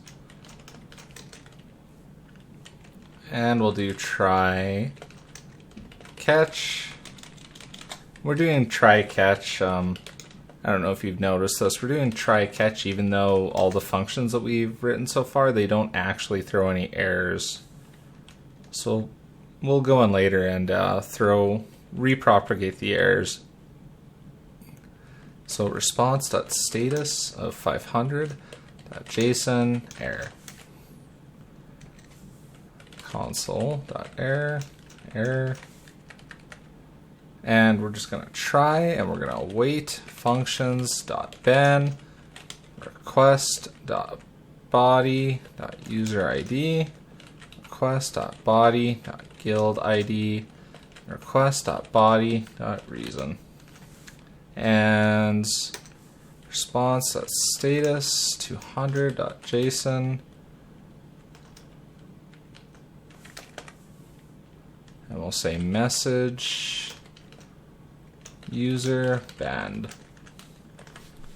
And if you remember from before, the user doesn't need to be a part of the guild to get banned. So even though Todd isn't on the server right now because we just kicked him, we can still test this and ban him. So let's make sure this works.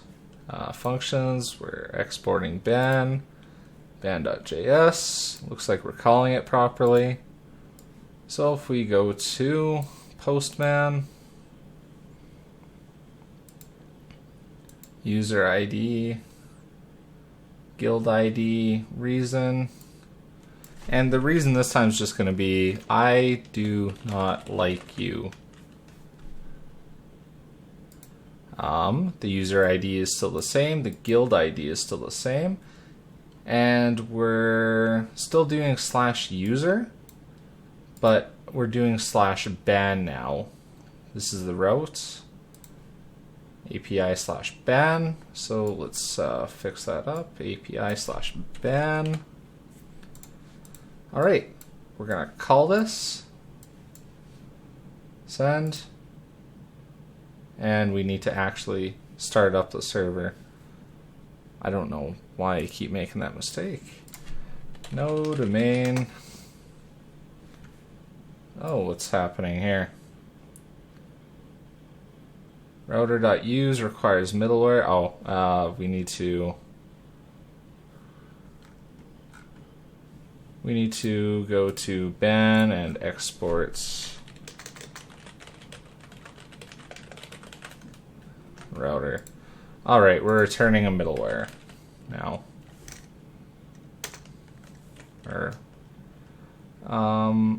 Okay, node main. That's working just fine now.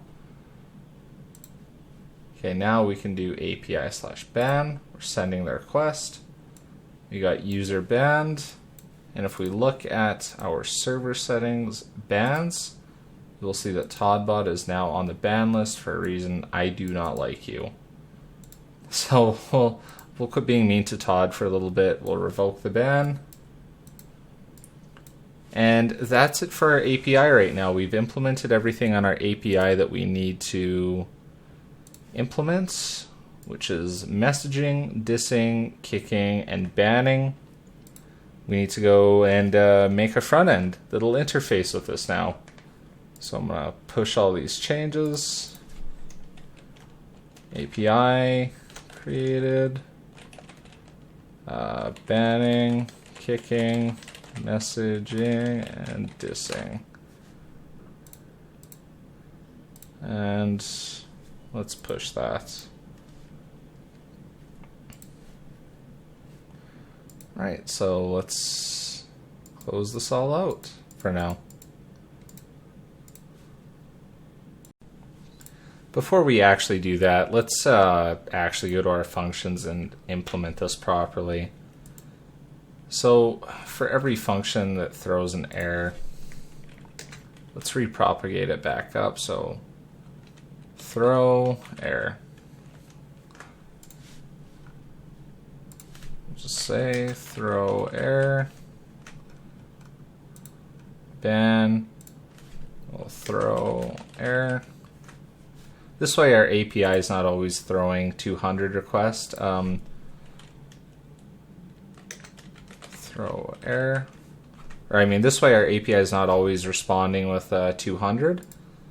It'll catch the errors now because we're actually throwing errors in our function, and it'll start throwing, or it'll start responding with error 400s.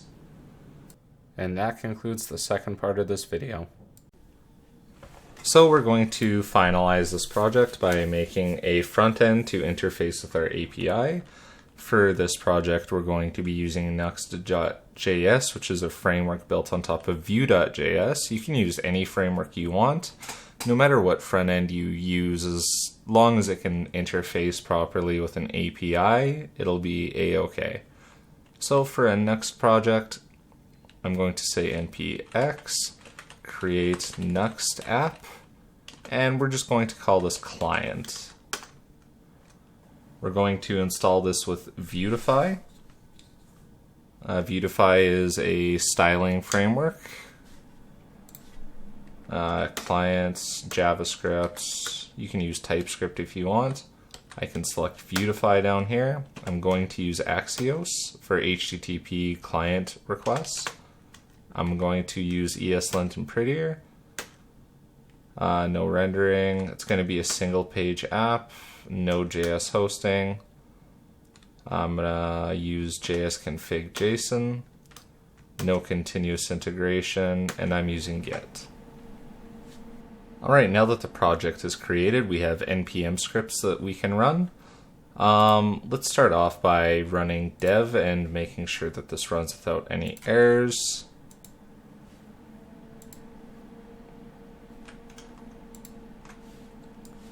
So it's loading localhost. Welcome to the Vuetify plus Nuxt.js template. Alright, so we're going to remove this template and make our own boilerplate that we can work with, or a clear canvas, as you will. So everything starts out in layouts when we're working with Nuxt. We're going to remove everything in template and even script, actually. Actually, I'm just going to type in Vue and get my boilerplate here, and I'll put in div so it doesn't throw any errors at me. And if I do that, and I reload this page, I got rid of it here. Let's go to localhost again. I have a white canvas to work with for my front end. And I also have useless components here that I'm not going to use, so let's just delete these. Don't need Nuxt logo. Yes, tutorial, Vuetify logo.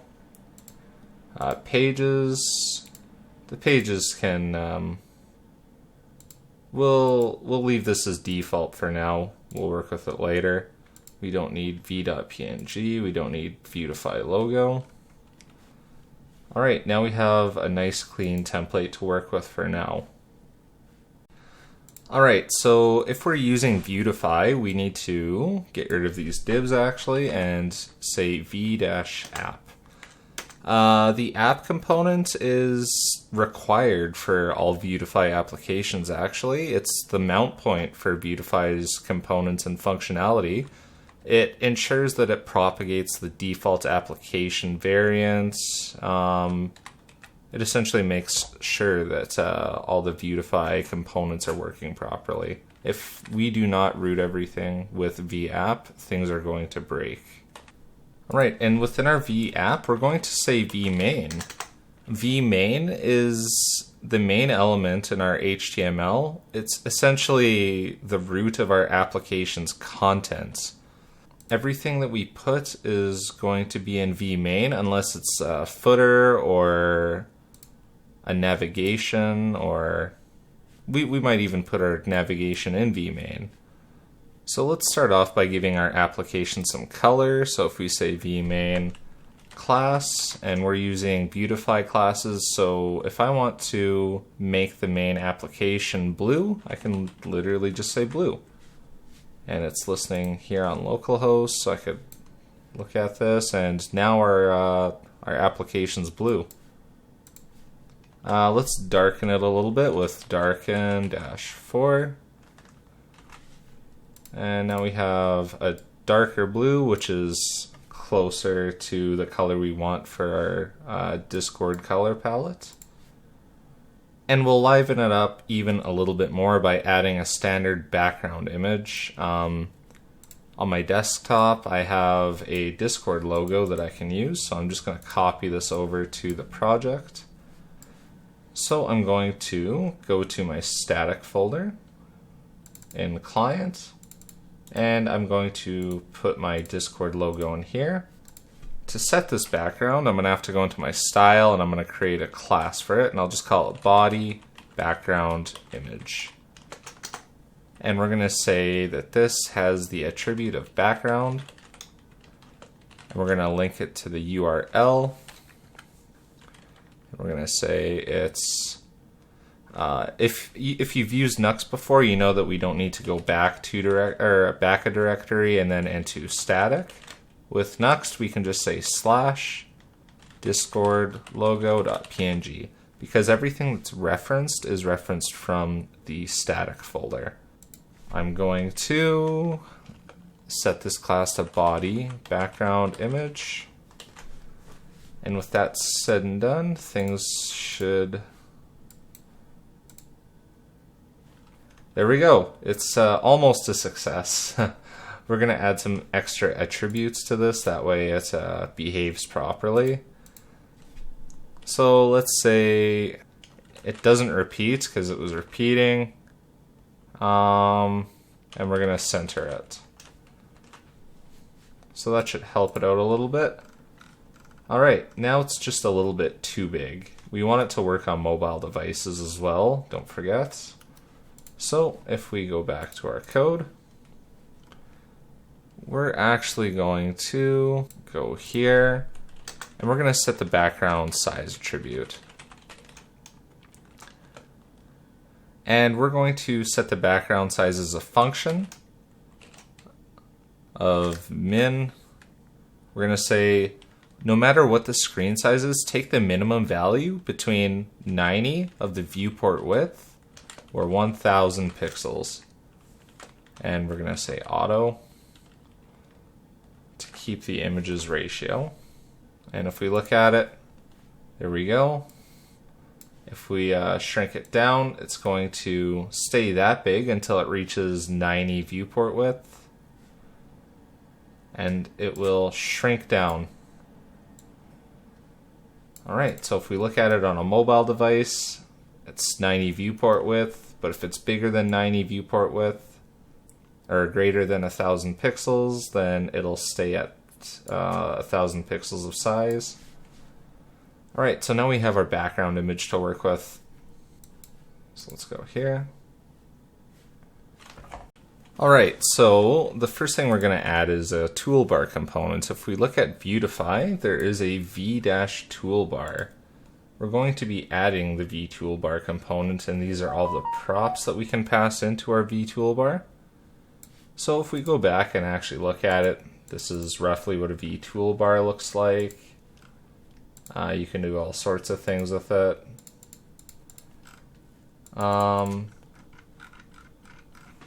Alright, so here's what we're going to do. We're going to say v-toolbar. Actually, here's what we're going to do. So let's actually go to the toolbar and copy some attributes, or copy the code. So let's take this, view source, let's copy it, and we'll paste the toolbar into our vmain. I copied template, I didn't mean to do that. So let's try that one more time. Alright, so I'm going to copy the v-toolbar portion. And now if we look at our app, we have a toolbar. And we need to give it functionality so that it works properly. So let's go back to here. So we have v-toolbar. I don't want it dense, but I do want it dark. Let's say dark. Let's set its color to blue. Equals blue. And we're not going to be using any nav icons. We will be using the v-toolbar title. Let's call it bot command center. No v-button icons. No v-button icons. So this is what we have so far when we save. It's a nice color. Let's set the margin. That way when we add content to main, it doesn't go all the way up to the toolbar. We'll have a margin bottom that we're going to set. So let's say class equals margin bottom of 12.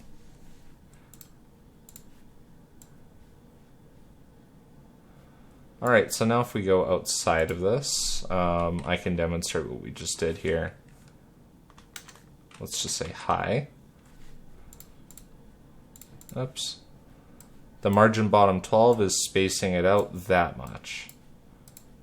Without the margin bottom equal to 12, let's say if it's just 0,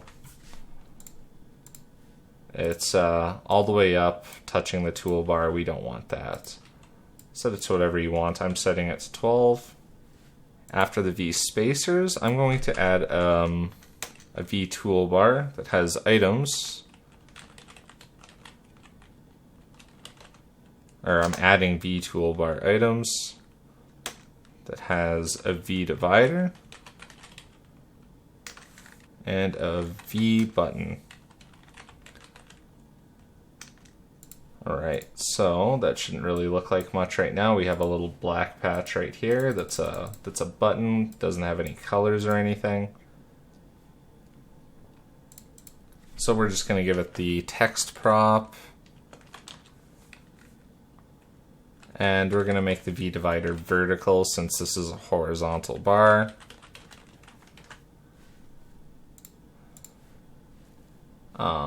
There we go. You can see the little divider right here. It might be hard to see. It's this little line right here. And right here is the button, just to the right of the V divider. And it's no longer black. And what we're going to do, when we click it, we want to take it back to the main page where the Discord bot can select all of the servers. To do that, we need to go and edit the pages now. Alright, so let's go into pages and create. We don't need inspire.view. We don't necessarily need index.view, but I'm going to keep it in here, and its only purpose is to route. So I'm just going to keep div in here. It's not going to do anything. Actually, let's just get rid of all this and say view. Div.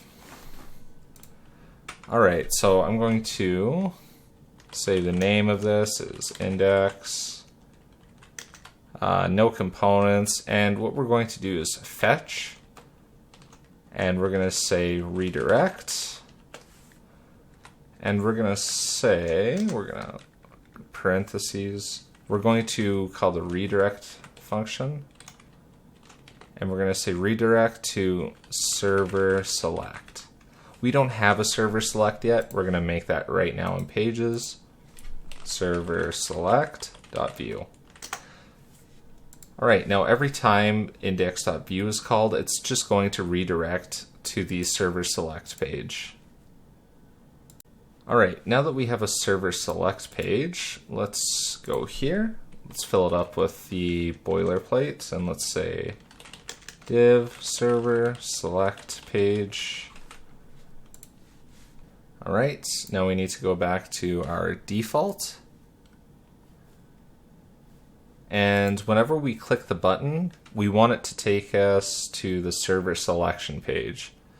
So to do that, V button, it says text. We're going to say Nuxt link to. We're going to say double quotes and then single quotes / server select. And we'll give this button some text too. We'll just say servers. So let's take a look at that. It's going to take us to servers.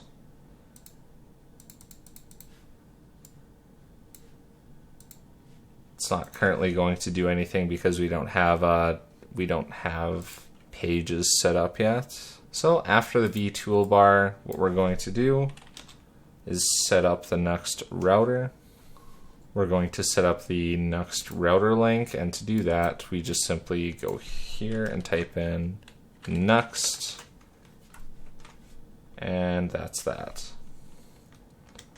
So I'll type in some text down here. I'm just going to say hi. If we go back to here, it defaulted to the server select page. So it called index, which redirected to server select automatically. But whenever we're on another page now, if we click servers, it's going to redirect us to server select page. And that's what we've accomplished so far.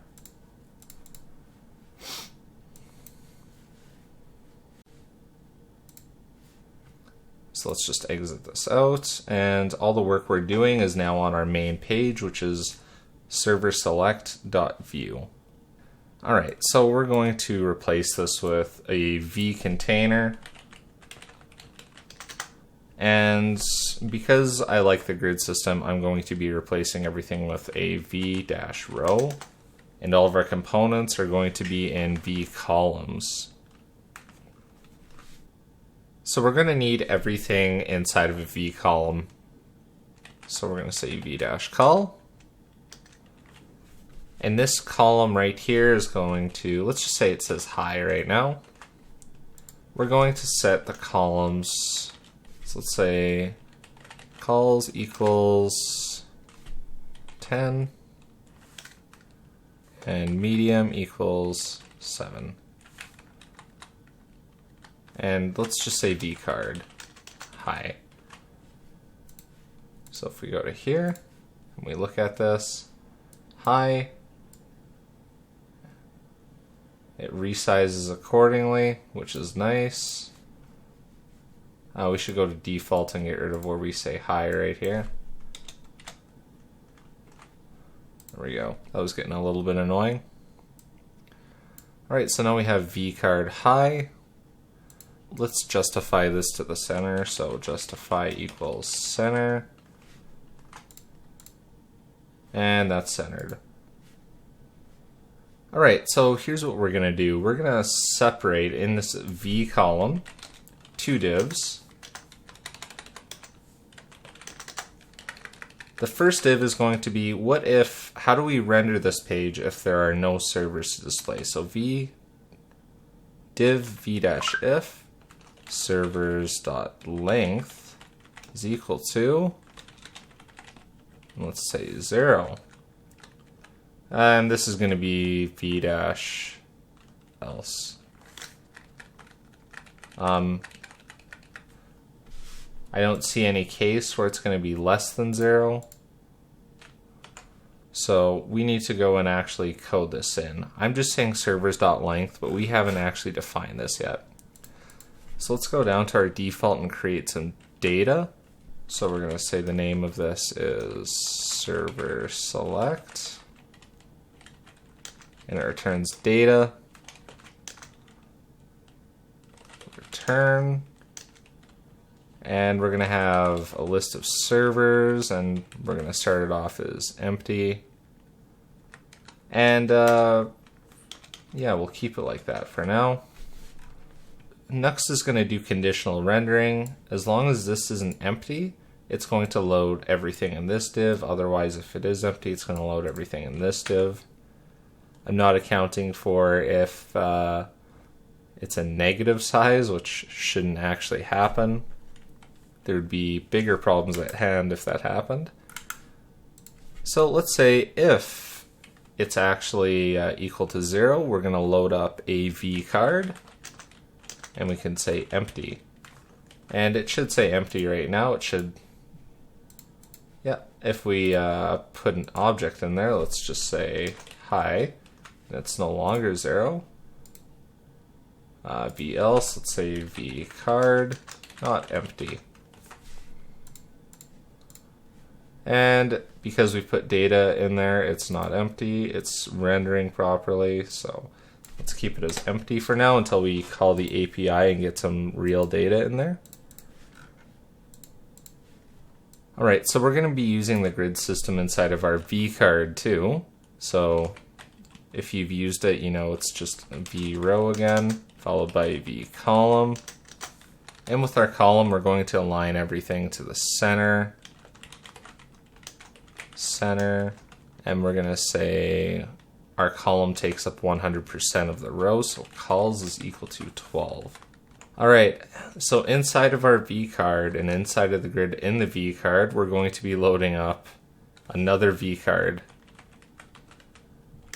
And all this is going to do is it's going to have conditional rendering for a div, where the div only loads be if we're calling the API and we're loading and waiting on information, then this is what we're going to do.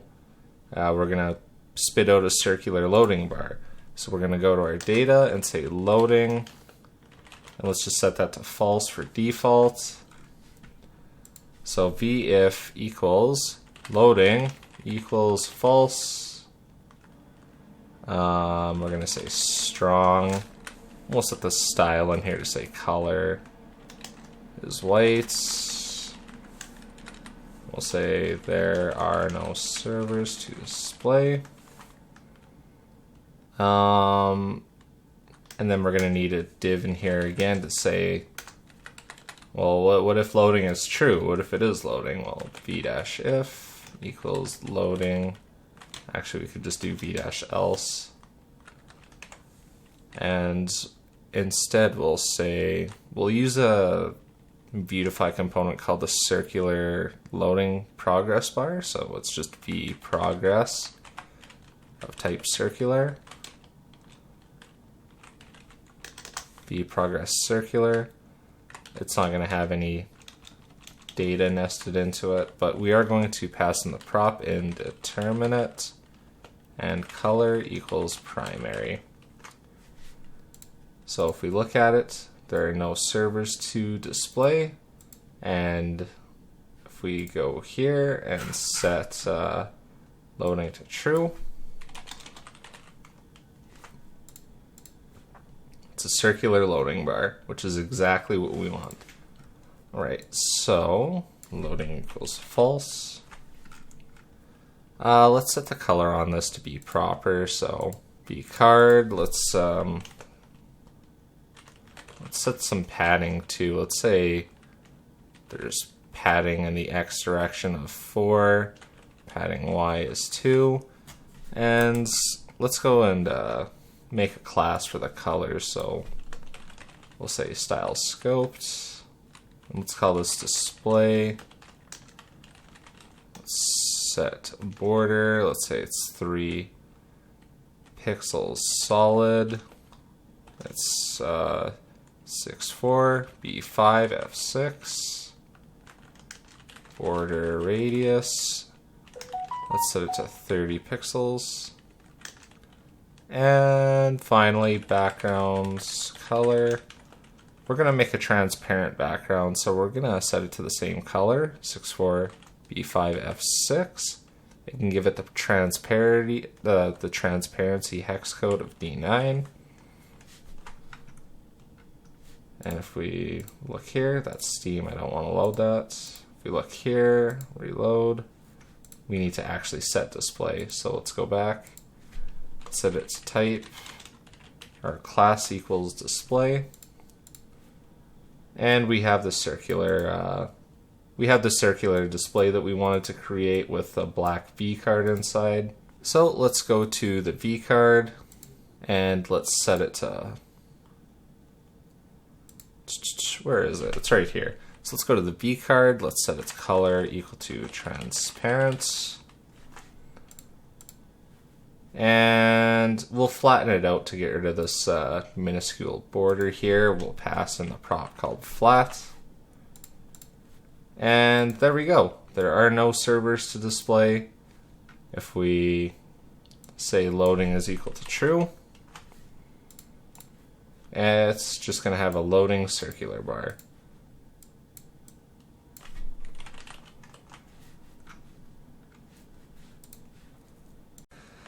Now, all of this is rendered if and only if servers.length is equal to 0.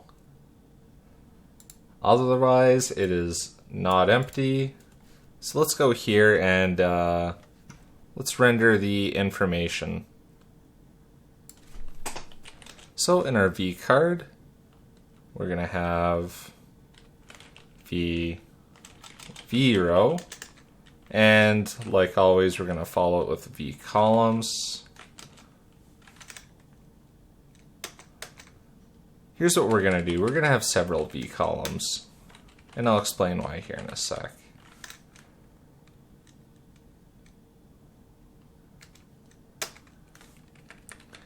So this v column right here is just going to contain a string that says server name. This v column right here is just going to contain server ID. And that'll be it for all the information that we display in that row. The rest that we display will be along the same, with the same parent as v-row. So if we go here to vcol, we'll set calls equal to 12. If it's on a large screen, we'll just say it's half, so 6. And we'll align everything to the center just to make it look nice. And instead of just spitting out server name, let's put it in a vcard. That's what it's here for. Just like we did above, we'll make it flat to eliminate that small border. We'll make its color equal to transparent. And we'll just use strong again. Strong style equals color white. And we're just going to say server name. We're going to do what is relatively the same thing down here. So instead of server ID, what we're going to do is say vcol. We'll say calls equals 12, large equals 6, align equals center. Actually, we're not going to set calls. We're just going to have large. And we're going to display the ID of the server in here. The card flat color is transparent. And we're just going to say server ID. All right, now let's take a look at that. There's no servers to display. Let's put a piece of data in here. Let's just say true or something. There we go. We have server name, server ID. When we expand that to here, server name, server ID. So on smaller screens, I don't really care about showing the server ID. So what we're going to do is go into here. We're going to go into this v column where it says server ID. And we're going to give it a class that says, hey, we're going to hide you on medium screens and down. So hidden, MD, and down. There wasn't an error. What's causing this? Oh wait, no, it's working just fine. Okay, so it displays on medium screens and down, and we can see the server ID on larger screens. Let's put a divider between the two just to make it look a little bit nicer. We'll just say it's a vertical, color is equal to white, class is also hidden, medium, and down. We don't need it displaying on anything bigger than medium since we're getting rid of server ID. There we go. Okay, that works just fine.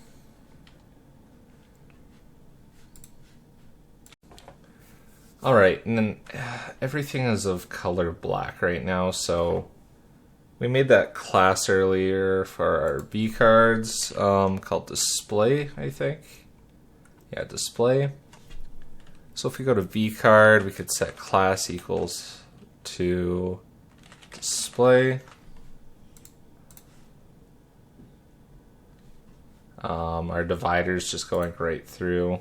Let's set some padding for this too then. Padding all -4. There we go. That's much better. It's not going to go through on resizing. No. Resize this. It's working just fine. All right.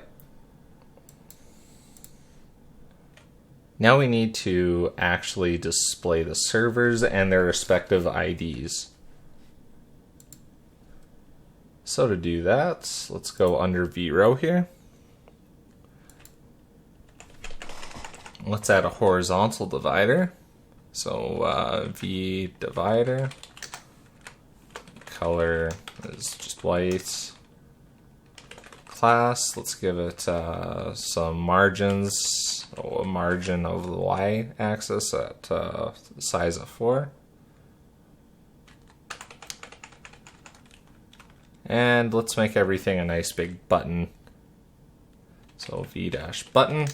And in here we're going to say for v-button v-for.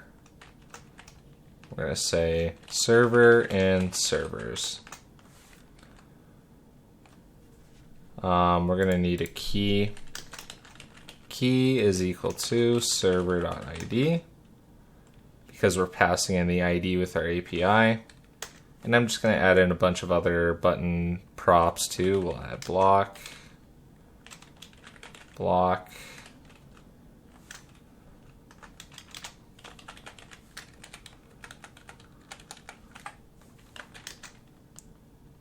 color is transparent, class is margin y-2.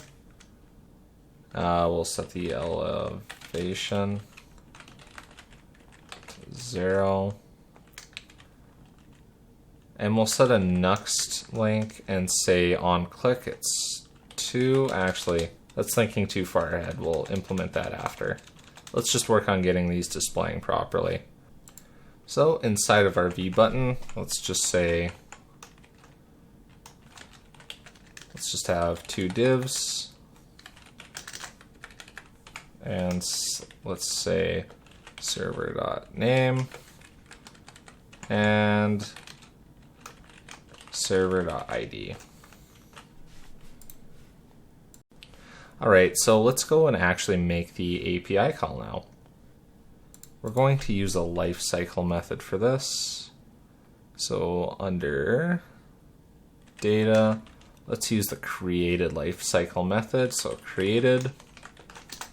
And we're going to handle loading in here too. So we'll just say this dot loading is equal to true because it's loading data from the API.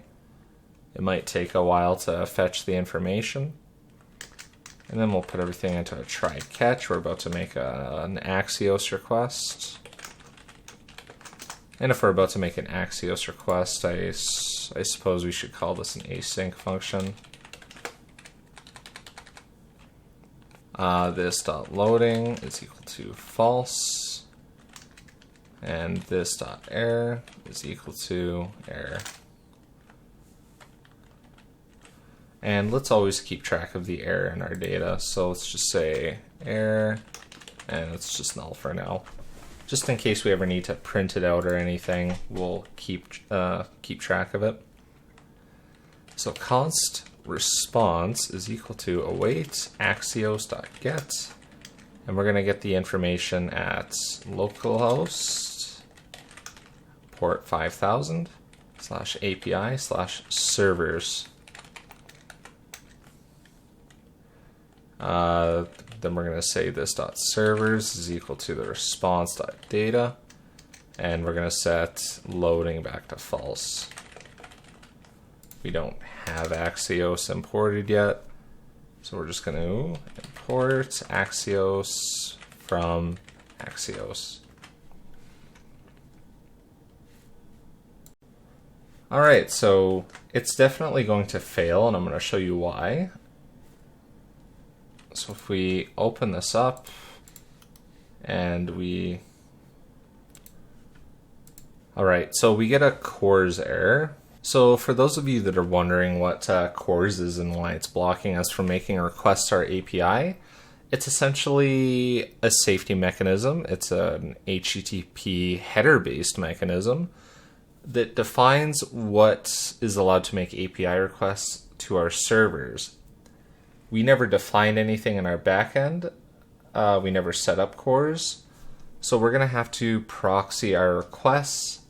Since our backend and our front end are being hosted at the same address, it's going to be throwing these CORS errors at us. So we're making a request to localhost 5000 from localhost port 3000. So we're going to need to go get the Nuxt.js proxy, Nuxt.js proxy. So we're just going to have to npm I at Nuxt.js proxy. So let's add it to our dependency list. Let's close down DoritoBot. Let's cd into our client. That way we're adding it to the right dependency list. And what was it? npm I at Nuxt.js/proxy. All right, let's go look in our dependency list and make sure it's there.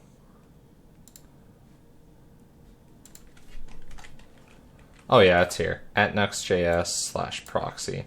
So to get everything working, we need to go to our Nuxt config.js. And we need to add proxy into here. We can just add it wherever.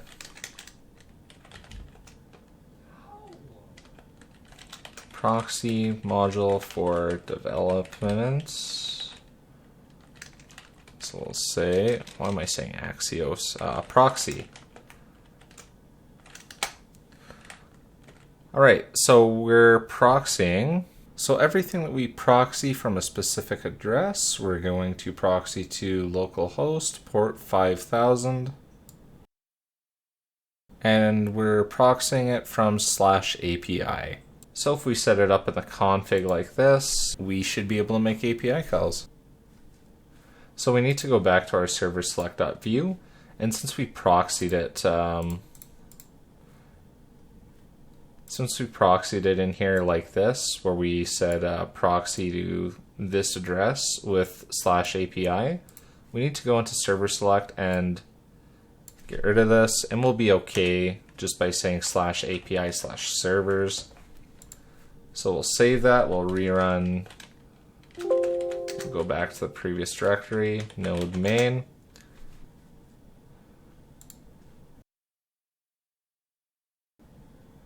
All right, it's working. And if we run it properly, we're populating this with what seems to be a ton of data. But we're not getting any more proxying errors. We're not getting any more issues. So let's see. Let's go see what we're loading into here, because this is way too much data. Okay, so I forgot to go to Axios, and I forgot to specify that proxy is true. So I've been console.logging the response to troubleshoot.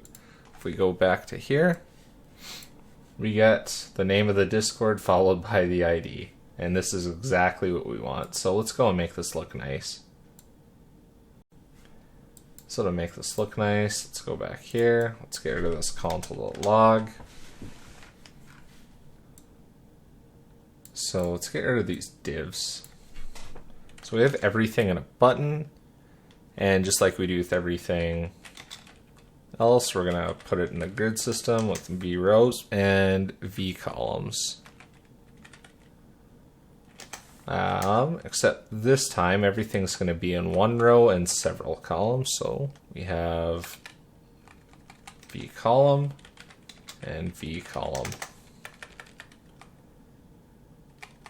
And we're just going to say calls is equal to 12, large is equal to 6. This would be a lot easier if you store them in variables and data, but that's okay. Line equals center. And this is going to be the ID column, so just large is equal to 6. Align equals center. And class is going to be hidden, medium, and down.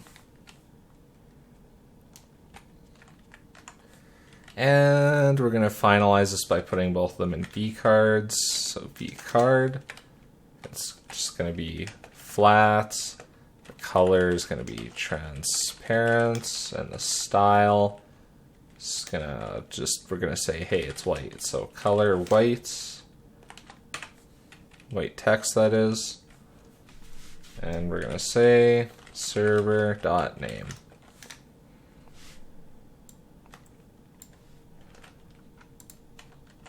And here we'll say server.id.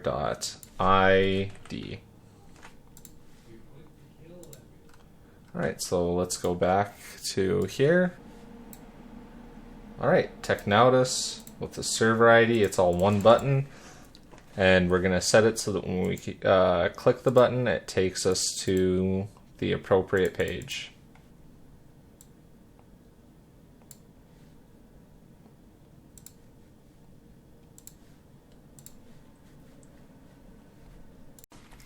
Alright, now that we have this done, we're going to need to create a page that displays the server. So let's go to Pages, and we're going to create a directory. And to have dynamic pages where we go to each page by its ID type, we're going to say, actually we're going to start this off by saying server. And then if we click new file, we say underscore server ID dot view. So let's start off by saying view. We have the template, and we're going to put in the v container. And this is where we're going to make every single API request. So let's go down and make the methods.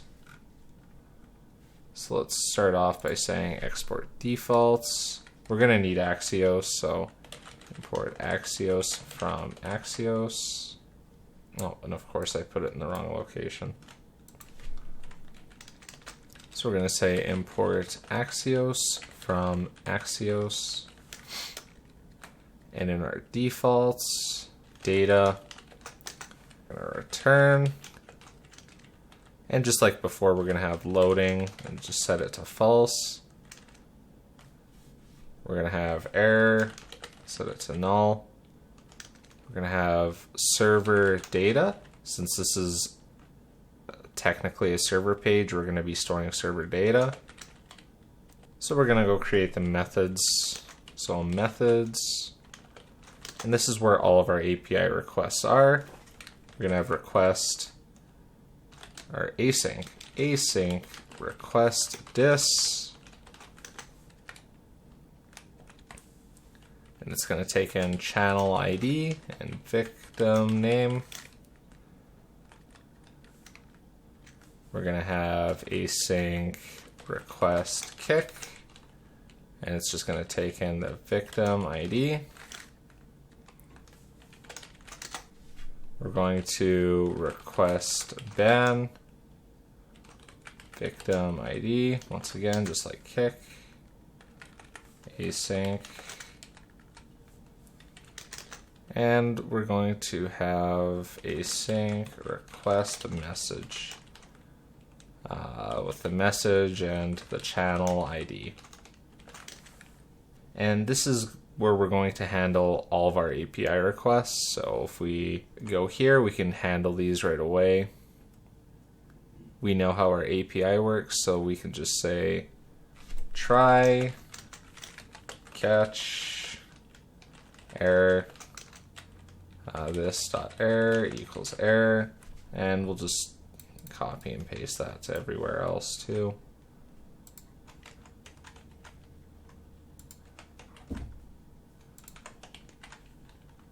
There we go.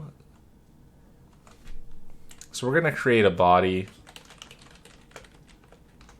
and we're just going to say the victim underscore name is victim name, the past and victim name, and that's it for our body. We're going to await axios.post. If you remember our API route earlier, we're going to use backwards parentheses API messaging dis, and we're passing in channel ID, or we're sending it to the header of channel ID. and we're passing in the body. And all the other requests are going to be exactly like this, so let's just make them real quick. Const body is equal to ID is equal to victim ID, the guild ID, which, if you remember, that's something we need to pass into the body of our API request. To get the guild ID, since this is a dynamic page where we've named it server ID, all we need to say is this.route, so this is the page route, .params.server ID, where server ID is just the name of this Vue file. Comma, message, and for our request right now, we're just going to say no reason given. It's going to be too much work for this video. It's getting long enough. Forgot to put a comma there. Comma. Alright, request ban. So with request ban, it's going to be the same thing as kick almost. So const body equals an object where user ID is equal to victim ID. Guild ID is this dot route dot params dot server ID. And then message, no reason given. We're not using it. It's going to throw an error. Okay, so let's, what we forgot to do up here is we forgot to make the actual request. So await axios.post, API kick user, pass in the body, and we'll do that down here too. Await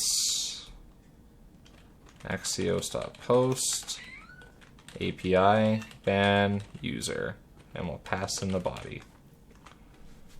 Async method has no await expression. Oh yeah, we need to finish this off with request message. So const body is equal to message, which is just equal to the message that we're passing in. And we're going to say await axios.post, API messaging message. We're sending it to the channel of channel ID. We're passing in the body, and I'm replacing these with backticks. There we go. All right, so we're handling all of our requests now. So now we're going to populate v-container. We're going to use the grid v-row,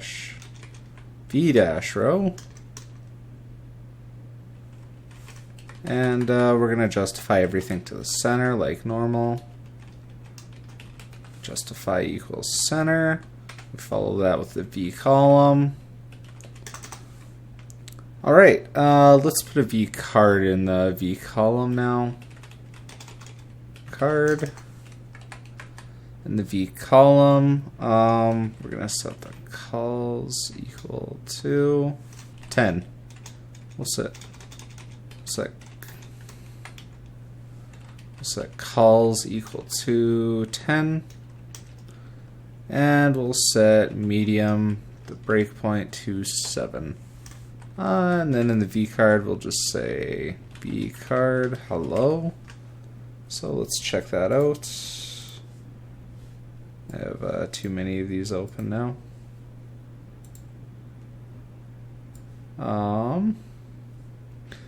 We're not actually on the server ID page yet. We're going to have to route this properly.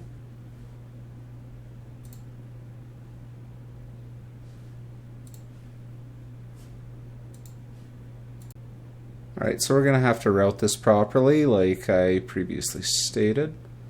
So to do that, we need to go and we need to, whenever we click the button, we need to specify the Nuxt prop and say to server / And then we're going to say server.id. And of course, it's because I forgot to press plus. Okay. Alright, so whenever we click the Nuxt link, it's going to route us to the page, which is server/server.id, which is just this page right here. So if we go and test this out in the client, we reload it, click this, we see the V card, and it says V card hello. And as we can see in the URI right here, this is the server ID that we're routing to. Alright, so we'll go back to server ID and put some interesting stuff inside of our V card now. So inside of our V card, we'll set up another grid inside of it. So V row, V call. I really like the grid system. If you haven't figured this out by now, I think it's just absolutely brilliant. The grid inside of our V card is going to take up all the space. So V call calls equals 12. And we'll align everything to the center. Alright, now let's just have a conditionally rendered div. And we'll say if it's loading, so if loading is equal to true. And we'll do the same v progress circular bar that we did on the server select.view. Just do this. We'll declare it as circular, not circular, indeterminate, and we'll set the color to primary, which is just a fancy way of saying blue. I have no idea why my prettier isn't working right now. I'll have to figure that out later. And then we'll do another conditional rendered div and say v else. So if it's not loading, so this is what's going to load almost every time. Let's just say v else if. And let's say if the error is not equal to null.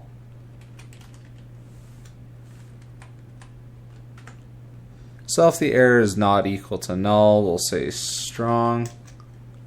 So in other words, if there is an error, we'll say, let's set it to white text first.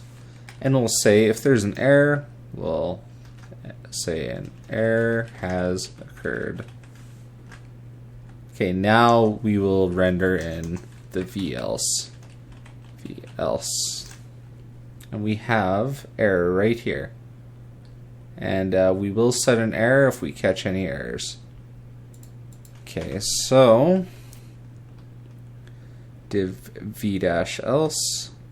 So we're gonna, instead of putting all of our code in here, we'll make it a little bit more modular and call a component in here whose only purpose is to display all of the server information. So let's go into our components. We haven't made a component yet, so let's call this server info display.view. Alright, let's just make a boilerplate real quick. We're gonna always using v container style scoped. Alright, so we got that boilerplate set up. We'll go add it into the components. Export defaults, components,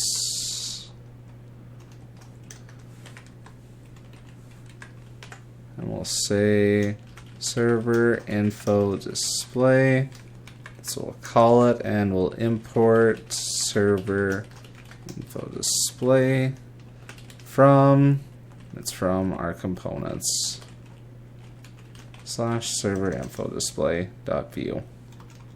I'll just say server info display, and it's throwing an error because we're not using this anywhere, so let's just call in server info display.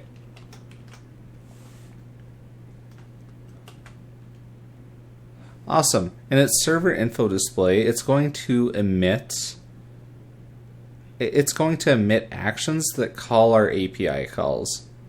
So before we go and work on it, we're going to need to pass it in some data. If it's a component that's going to display server data, we're going to need to send it a prop. Let's call it server info, and it's equal to server data. And we have server data right there. We'll pass it in as a prop.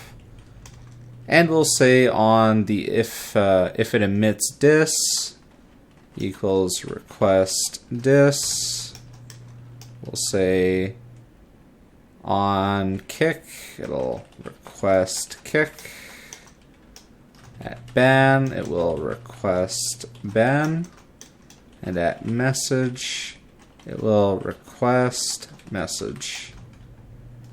Alright, so now we need to actually go into server info display and program it such that it emits these properly and it takes in the props and displays the proper information. So to make sure that we're calling the component right, let's go to server info display and we'll just say hi. Hi. So let's go here. Oh, and it's already there. It says hi. So if we click servers, it'll take us back to here to our server select. We'll click Technautis. Hi. So it's calling in the component properly. Alright, so I just set up my ESLint in Prettier and it reformatted everything, so that's why things look a little bit different. So the next thing that we should do is we should go back to server ID and actually make a call to get some valid data. We're going to be using a lifecycle method for this. We're going to use created. So because we're doing an API call, we'll say async created, comma here, and we'll put it in a try catch block.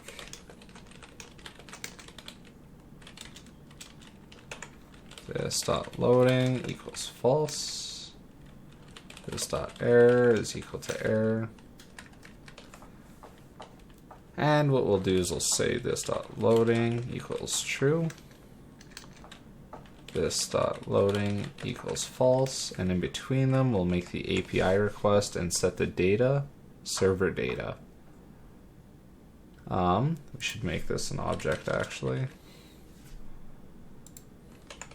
Const response is equal to await axios.get,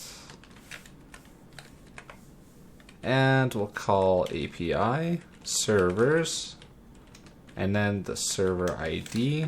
The server ID, if you remember, is this dot $route, and it's the params dot server ID, which is this right here, dot server ID. And then what we're going to do,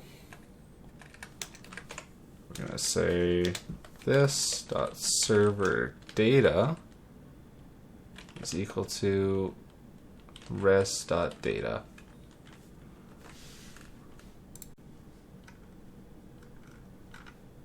And we're binding that to server data. We're not actually emitting anything yet, so let's get rid of this stuff for now. That was just thinking ahead. Alright, so now let's go to server info display and we'll set up the props. Set the name to server info display and props. And we'll take it in as a variable called server info of type objects. Required is true. Alright, so let's try and output some of this prop information. Let's put it into a div and we'll just output server info. Go back to localhost. If we click Technotice, it gives us all of the information that we need inside of our object. And it's throwing no real major errors at us. So to output all this information, we are going to be using a Vuetify component called the tree view. The tree view looks like this. It has roots and it has children elements, and you can nest the children elements. It's important that each child has an ID and a name. And let's go to code it now. You can look at this API if you want to make your own tree view, but I have my own code here that I'm going to use. So let's get rid of this div. Alright, so the first things first, I always put everything into vCard, followed by the grid, so vRow, vColumn, and the vCard, the class is going to be transparent and it's going to be flat. The row, let's just set padding all to 4, and we'll justify space between. For the column, we'll set calls equal to 12, but on a large monitor, we'll set it to 5. Alright, so now we're going to do the tree view. So to start that off, let's type in v-tree view. We're not going to have any data in it, but we're going to pass a lot of props. We'll say return object. We'll say open-on-click. We'll say transition. Activatable. We'll align it.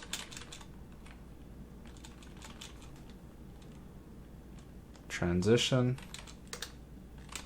Stop doing that. Oh my gosh. Okay, transition. Activatable. Align left. And we're just going to set all the text to white. And it looks good. And we're going to have to set the items. We need to set the root items. To set the root items, we're going to have to pass in a prompt called items. And it's going to be equal to the data that we passed it into. Let's just say it's going to be called server data. We don't have server data yet. We have server info. To get server data, we're going to have to go to make our data function. Data, we're going to return, oops, I guess Prettier wanted it down there. Return active. This is something that we need for tree view. You'll see later. Active, and we need server data. And we'll return an array of objects. We're gonna only have 2 objects. The first object is just gonna be our members. The second object is going to be our channels. So for tree view, we need to specify our ID, which is 1. Our name, we'll call it users or members. And it's going to need children. And to specify the children, we're just going to use the spreader operator and say this.serverinfo.members. For our second object, it's going to be ID2. The name is channels. And the children is going to be spreader this.serverinfo.channels. So we need to go make a slight modification to our API if this is all going to work. So let's shut down Nuxt. Let's stop our server. Oh, it's still outputting information on Node. We need to go to, let's exit the client here for a second, routes, servers, And we need to add an S to this members because we want to return a list of members. And we don't want to be logging info anymore. There we go. Now we can run node main.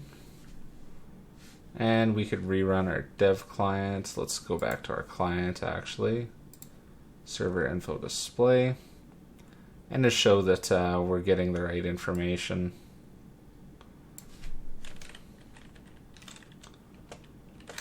Let's say server data dot members. So let's run that in dev.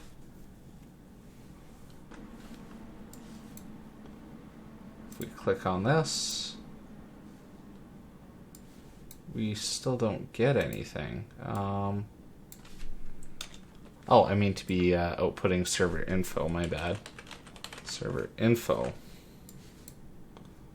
There we go. Now we have members and channels.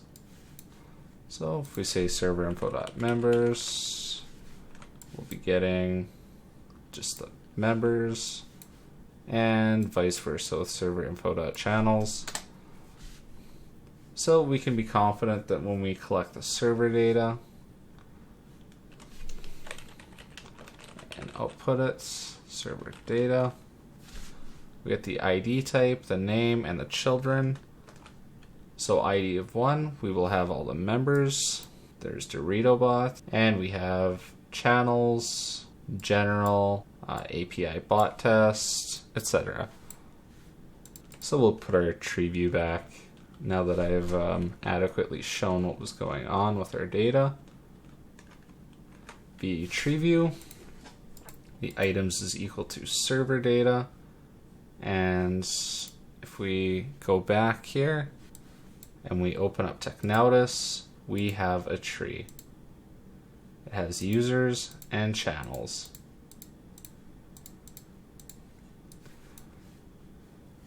Alright, so let's go back here. We need to have... We made this variable here called active. This is going to keep an array of everything that we currently have open. So if we open up users, it's going to say that's open. It's just an array that keeps track of what's active in our tree view. So we'll have it as an empty array right here, but we'll synchronize it. So we'll say active.sync, and it's equal to active. Alright, we will be utilizing this active variable later. It will be very helpful to us when we want to display the proper information. Alright, if we look at our application right now, there's a bunch of black surrounding the whole V card. I'm just gonna fix that real quick. So I'll go to server id.view. I'm gonna go to the B card. I'm going to set the class equal to, let's add some padding to the Y. Let's set the elevation. And what's a good elevation to have? Let's set the form elevation to 8. And let's give it the class of display.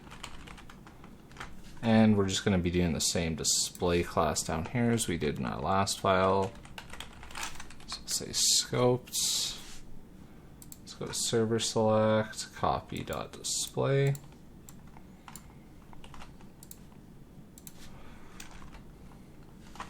There we go. Alright, so if we open up our front end and take a look at it, we'll see that it's nice and blue now, and somewhat transparent with the Discord bot logo in behind it.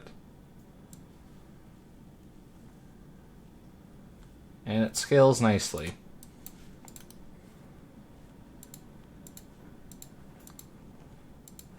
This is awesome.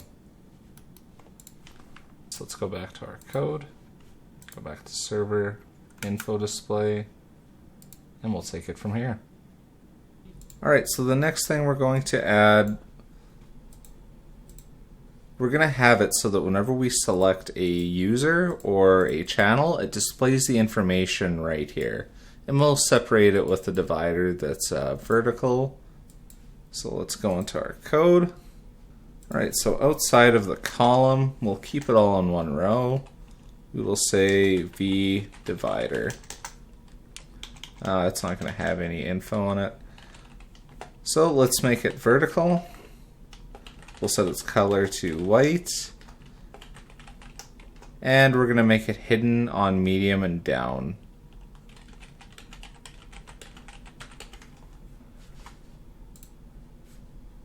Okay, so we have the vertical bar right here on medium screens and down. It's hidden. You'll see why soon. So we'll exit this and do another V column. And this is going to take up all the space on the other side of the divider. And we'll put a div in here. And what we're going to say is we'll do conditional rendering and say if. And whenever we select a name, so whenever we go in here and we select a name or select a channel, it's going to be stored in the array of active, like I said before. So we're going to say if nothing is currently selected, so active.length is equal to 0. We'll say strong, and we're going to print out text that says, we'll make it white, please make a selection.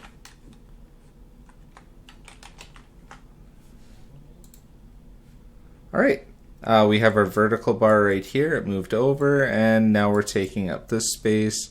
It says please make a selection, and whenever we fill up active, it no longer says please make a selection. And as you can see here, when we resize it, like if we're on a mobile device, it will push everything down there. So let's populate it with some data whenever we select a username.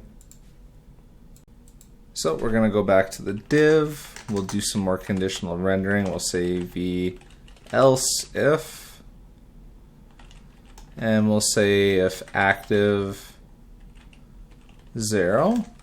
We're going to have two divs actually. We're going to have a div that shows up specifically for channels and a div that shows up specifically for users.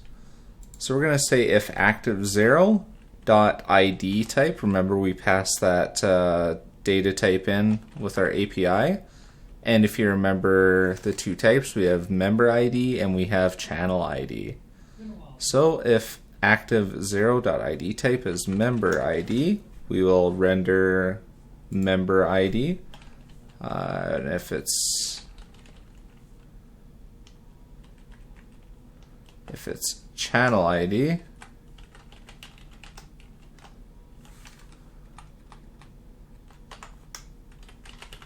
we'll say channel, and we'll say member. Alright, so let's go check that out. Please make a selection. Member, member, please make a selection. Channel, channel, channel. Alright, so let's go and make this a little bit more modular. Let's make a component called channel options.view, and we'll make another one called member options.view or user options or whatever you want to call it. So let's just call it user options.view. Alright, so we're going to start things off by making the user options. So let's build the default templates. The style is scoped. And we're going to start this off with a V container. Alright, so clearly to display options for the user, which is ban, kick, send message, etc., we're going to need to take in props. Name, user options, and we're going to need props And all we're going to need to take in is the username of this user. And we'll also take in a prop called channels so that we know which channel to diss them in. And we'll just say that username is of type string, and it's required. With channels, we'll make it a type array, or object actually, type object. Hold on. Let's go back to server info display. The server info that we're passing, we'll make it of a type array for now. Required is true. Alright, so let's call this component and make sure that it's working. We'll just say user options components. Let's go back to server info display. We're going to go down here.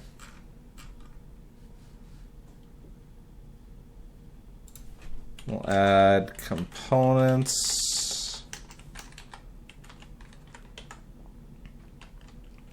Say user options and channel options.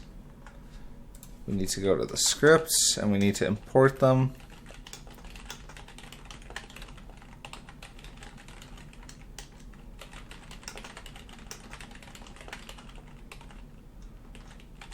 From channel options. Alright, so we're gonna copy and paste this to channel options. We'll just say channel options components. The name is going to be channel options. So we're gonna go to the server info display again, and we're going to call this.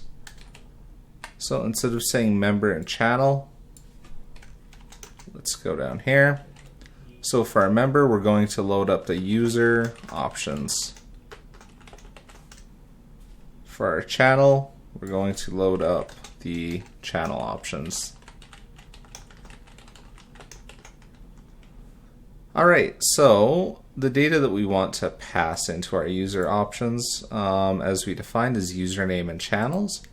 So if we go into our user options, we can define the username by saying we're passing in username, and it's equal to, and if you remember the data that we pass into active here, we can say it's active0.name. And if we pass in the channels, we just got to say channels is equal to server info.channels. Alright. And I guess with our channel options, we're going to need to pass in the channels as well. So let's go to channels, and you'll see why we're passing channels into user options later. Channel name is equal to active0.name. And that's all we're going to need for the channel options, actually. Because when we emit, we already have the IDs stored into active, so whenever we submit button click events or anything, it's going to emit up to server info display, and we're going to take active0.id and make the proper API call request with functions that we're going to write down here later. So let's start things off by going to user options. Let's test this out first. Users, user options component, channels, channel options component, so it's loading just fine. So in our V container, we'll put everything in a V card. And we'll make it transparent, that way we have that nice blue that we've set. Class equals parents. It's actually supposed to be color. Color equals transparent. And we're going to set up a grid system in our V card, so V row, V column, And we're going to make the column expand the full width of the vcard, so cols equals 12. And we'll say strong and color white. And we're going to set some more properties, Vuetify properties. We'll say it's a header 4 text type, so text at -h4. We'll set the font weights to bold. Alright, and in our strong tag, we're just going to say username. And we pass that in right here. Alright, so if we go back, and this reloads automatically, channel options component, if we click void prototype, it's going to pop up with our name that says void prototype or DoritoBot. We could flatten the V card actually, so let's just flatten that real quick and make it look a little bit nicer. Flat. Alright, so that's looking a little bit better. So outside of our V row here, what we're going to do, still in the same V card, we're going to add a V divider just to separate the name from the data or the options, and we'll say color equals white, class equals my-4, the padding or the margins, and that looks a-okay. Alright, so here's what we're going to add next. Under our V divider, now we need buttons. We're going to put that into a grid and separate it accordingly. So v-row, v-col. And inside of our v-col, we're just going to have two buttons. One of them is going to be kick that emits a kick event, and one's going to be ban that events a ban event. But I want customized buttons, so I'm going to make another component, and I'm just going to call it button. Specifically, actually, we want our buttons to pop up with a message every time we click kick or ban. We want to say, are you sure you want to kick and ban? So instead of implementing all that here, we'll just make a button pop-up components.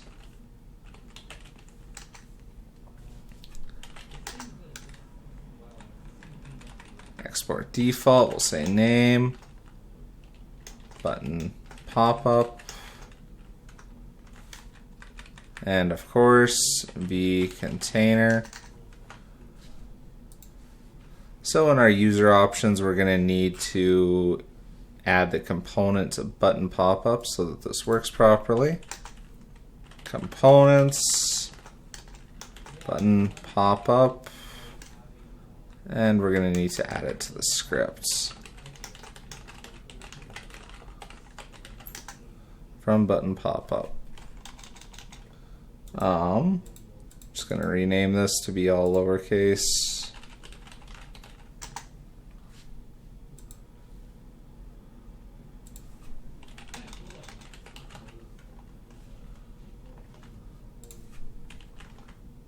This.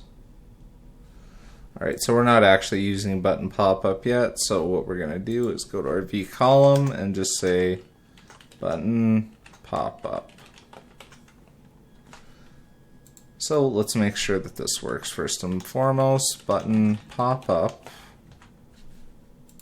We'll go to our app, click a user, and we have our button pop-up component loading. So with our button, we want to take in some data. We'll set that as props. Alright, so the data that we want to pass to our button, we just want to give it a name, and we want to give it an emitter, and we want to give it a target. So for our props, let's just be abstract here and let's just say we're taking in a button data object, type objects, and it's required.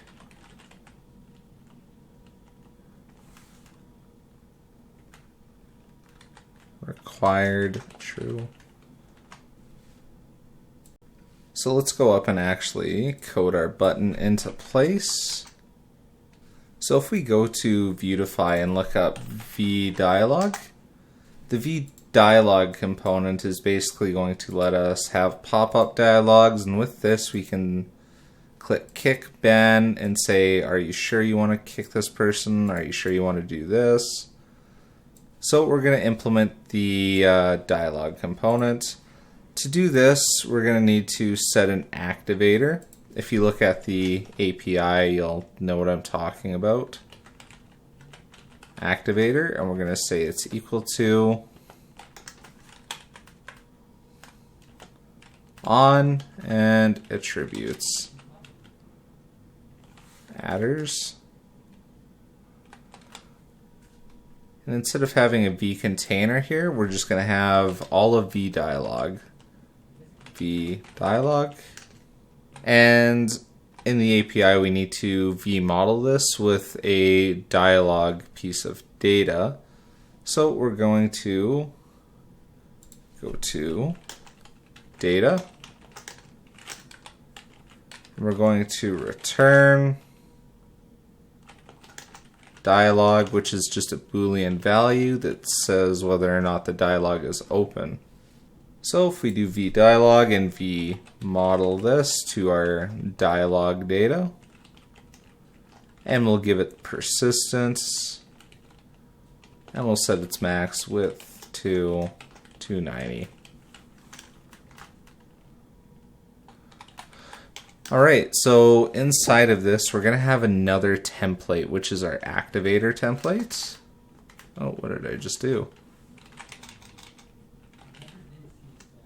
Templates. I'll just do this. Templates.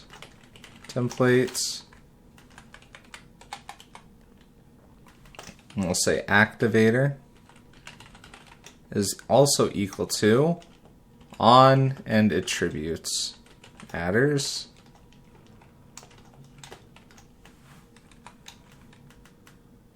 And what's the error we're getting here? It's defined but never used. That's okay. We're about to use it. So in here, we're finally going to load a V button, V-button.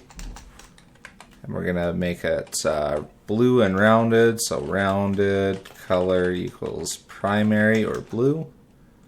We'll make it dark. We'll vbind this. So we're going to vbind the button with the attributes. We'll make its class MA-2 so we have some margins everywhere. And V-on is just going to be on. So now we're using on and attributes. And we're passing in button data. And let's say this button data has just a passed in name. So we'll just say button data.name. So all we've done so far is create a button of button data.name where when we click it, it pops up with a template or a pop-up. So if we go back to user options, and we look at the button pop-up, here's what we're going to do. We're going to set the prop button data. And we're going to pass in an object, and we're just going to say the name is kick. Kick. So if we go and look at this in clients, I click this. Now I have a button that says click, and my screen just went dark, which means that the dialog is working properly. So let's go back to our code. Let's go back to button pop-up. Alright, so that's just our button within the template. Now we need to specify what our pop-up is actually going to look like. So we'll just make it a big V card, because why not? we have access to it and it looks great. And let's set its class equal to, we'll just make it display. We need to add in the display CSS settings, and we'll add padding X, size 4, and padding. So let's go back to anywhere, grab our display styling, style scoped. We have style scoped. We added our display, so now that should be nice and blue on a button click. So if we do that, I click kick, we have a nice V card popping up, which is exactly what we want so far. Alright, so in our V card itself, we're just going to fill it with some data. We're going to have a title, so V card title. And we'll give it a style of word break, keep all. And inside of it, we'll use the strong tag and set the style, color white, and we'll center all of the text with text center. And we're just, all it's going to say is, are you sure you would like to? And if we take button data.name, we can say, are you sure you would like to kick or ban or whatever? Are you sure you'd like to kick? We're going to pass in one more prop in our button data, and we're just going to call it target. So, and what we're going to do here is we're going to pass in a target and just say it's equal to username. And if you remember, we're getting the username from our props right here, which is why we're passing it in. So if we look at button pop-up, are you sure you would like to name? And we'll say, are you sure you would like to ban or kick? And then we'll say the target. Are you sure you would like to ban or kick? And then we'll say button data dot target. Then let's add a question mark at the end of it. So if we go back to our code, users Dorito, are you sure you would like to kick DoritoBot? Awesome.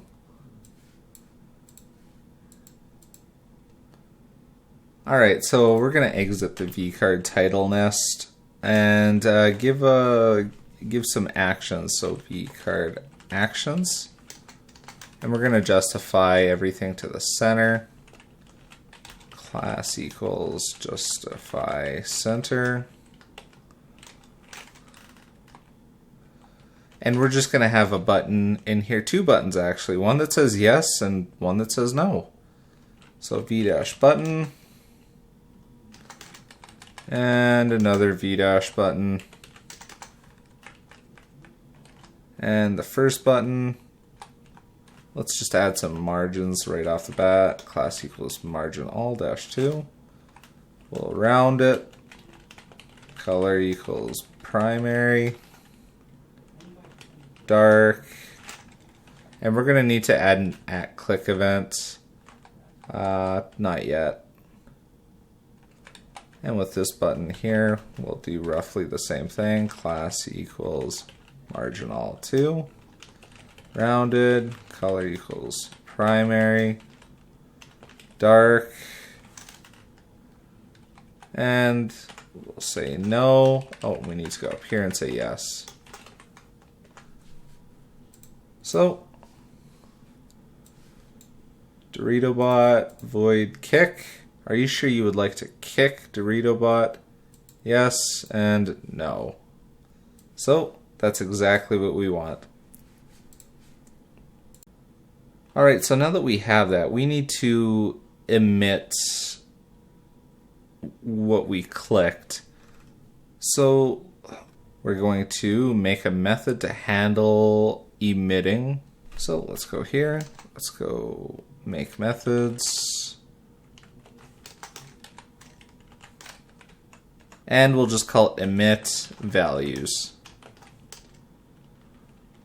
And all we're going to do is say this dot $emit, and we'll just say clicked for now. And this dot dialog equals false.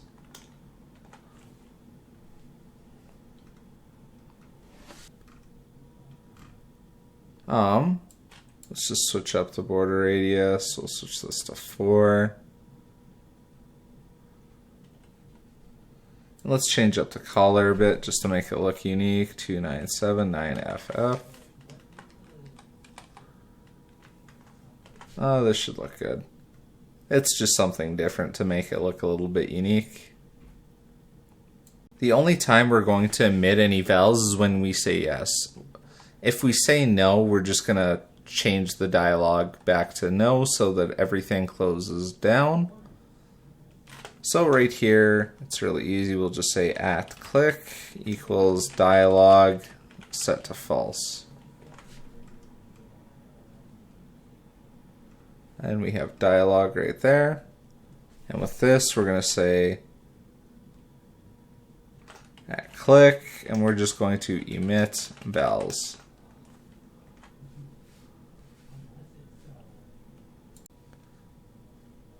Say that button pop-up was clicked, so @clicked, we can say call kick function. Or we could just say, let's just trigger kick. We haven't made trigger kick yet, so let's go and do that. So let's go down to methods.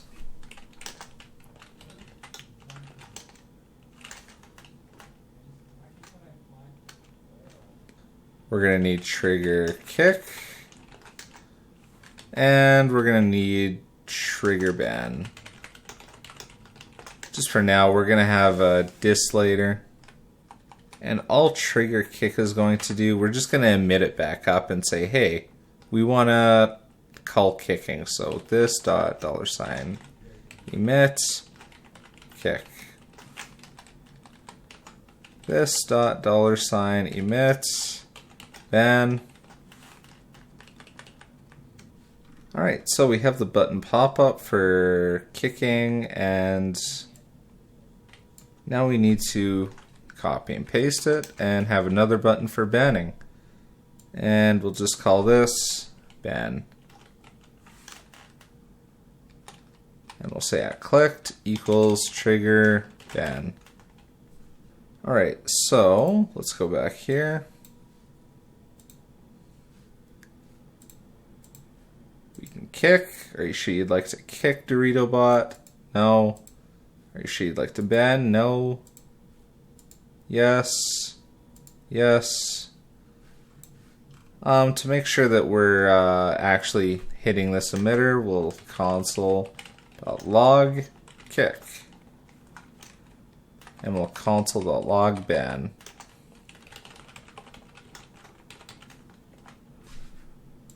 Alright, so if we click kick, we get kick right here. We get ban. Awesome. So we are emitting all of the data properly.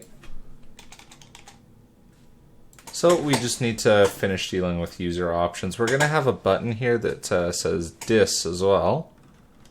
And how we're going to implement that is we're not going to have it in the same column as the rest of these options here. We're going to just have a V button. It's not going to trigger anything, so we'll just say V-button. And we'll make it rounded. Color equals primary. Dark class has the same margin.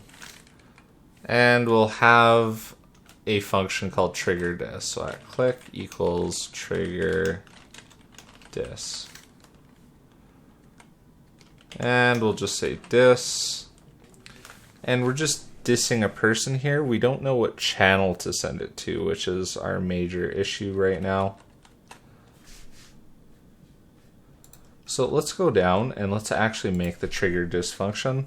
So if we go call trigger dis, we're going to have a window that opens up if we say dis. And when we open up the window for dis, we're going to get a list of channels that we can click and send the dis to. So to know if this window is open or not, we need to go to our data or create data. And we're just going to have a variable that's a Boolean called dis. So data, and we're just going to return, and we'll have a variable called dis, set it to false. Alright, so all the button's going to do is open and close the channel window. So we'll just go to trigger dis, and we'll say this.dis is equal to not this.dis. And now we need to go put in the HTML what the window is going to look like. So let's go under the V row, but we'll still stay within the V card. So let's say V row, and we'll conditionally render this, and we'll say v-if dis is true. So we'll use the grid system again, v call. We'll set call is equal to 12, we'll take up all the space. And we'll start this up by setting up a divider. Just a horizontal divider so we can separate our information easier. Whites, class equals my-2. So let's see what that looks like right now. Dis, and it creates this white line right here so far. Alright, so we're going to start everything off by saying, choose a channel. So we'll just use strong again. Style equals color white. And we'll make it big, so class, and we'll give it a header 6. Text type, text-h6 as a class. And we'll say choose a channel.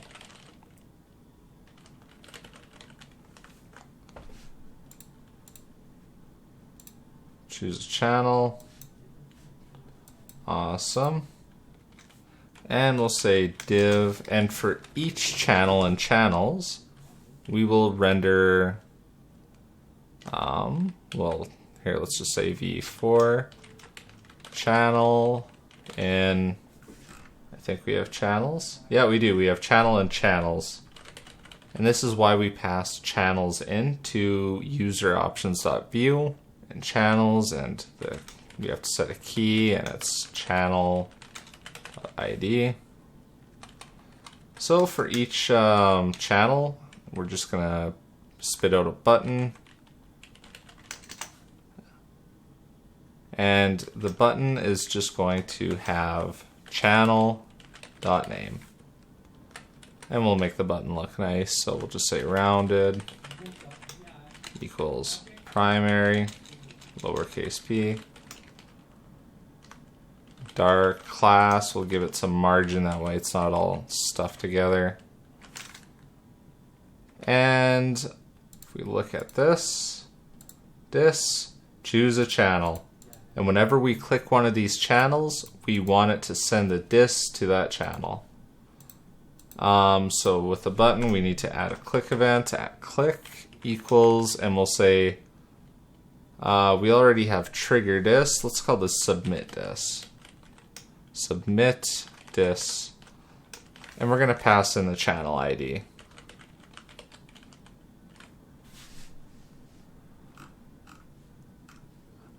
Let's add in submit dis, takes in channel ID,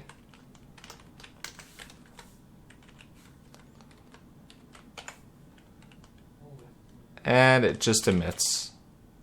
This.emit. We're gonna call the event dis, and it passes up the channel ID. Alright, and with that, we are done with user options. Looks good. We have dissing. We can unclick that. It looks okay on mobile. It's not breaking on mobile. Alright, now we need to implement channel options. So let's go to channel options.view. I'm going to publish all this. So let's go to channel options.view. Let's open that back up. So with our channel options.view, we're going to keep the V container this time. And we're going to start off with the V card. And we're going to say style is, color is transparent. And it's flat. That way it doesn't have that border. And with, like we do with every V card, we're going to put a grid inside of it. So V-row. We'll do V-column, and we'll expand the columns to fit all of the width. So cols equals 12. And let's start it off by saying strong. And like we did with the user where we outputted the username, we're going to output the channel name. Channels. Okay. So here's what we're going to do. We're going to make this text white first. So style, color white, class equals header 4, and we'll make it bold.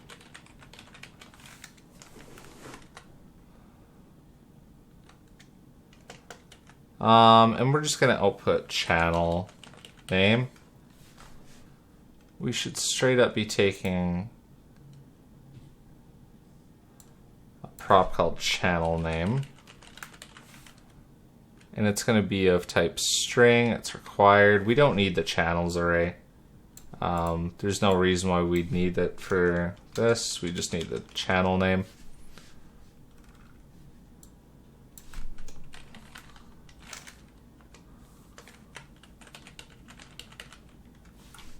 Outputting the channel name. So if we click this, it's outputting. And just like we did with user options, we're going to separate this under the row with a divider. We'll just say color is white, and it has a margin. And we're going to add another V-row within this V card, which means we're going to need another column, which expands the whole width. So cols equals 12. All right, so in this, all we're going to be able to do with this is send a message to a channel.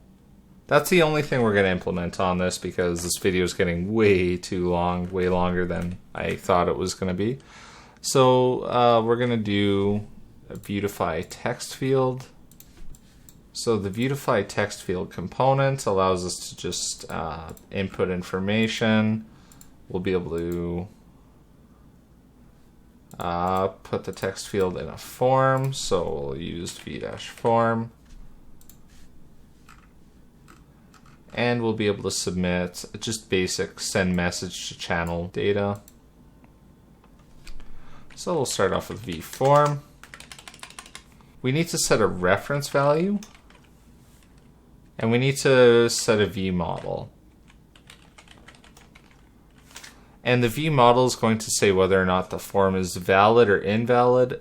The form is only going to be invalid if there is no message. We don't want to send blank messages to the Discord.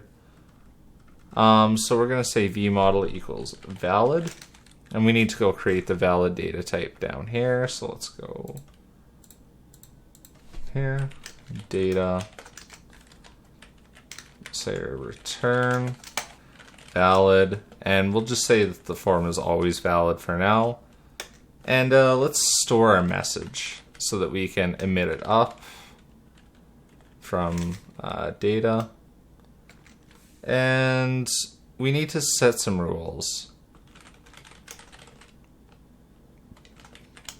Alright, so we set message rules that our form follows. This is where we say, hey, we need to define that a message is required. To do that here, we're just going to take in v and do an arrow function and say not v, else message is required. Alright, so we've set our v model. We don't have a ref yet, so we'll just say the reference is just called form. So within our form, we're going to have text fields. The text field, we're going to model the text field. So v-model, we're going to model this text field to our message. And this is required. And we're going to set the label to message. And we get to set the rules. And we're going to say it's equal to message rules.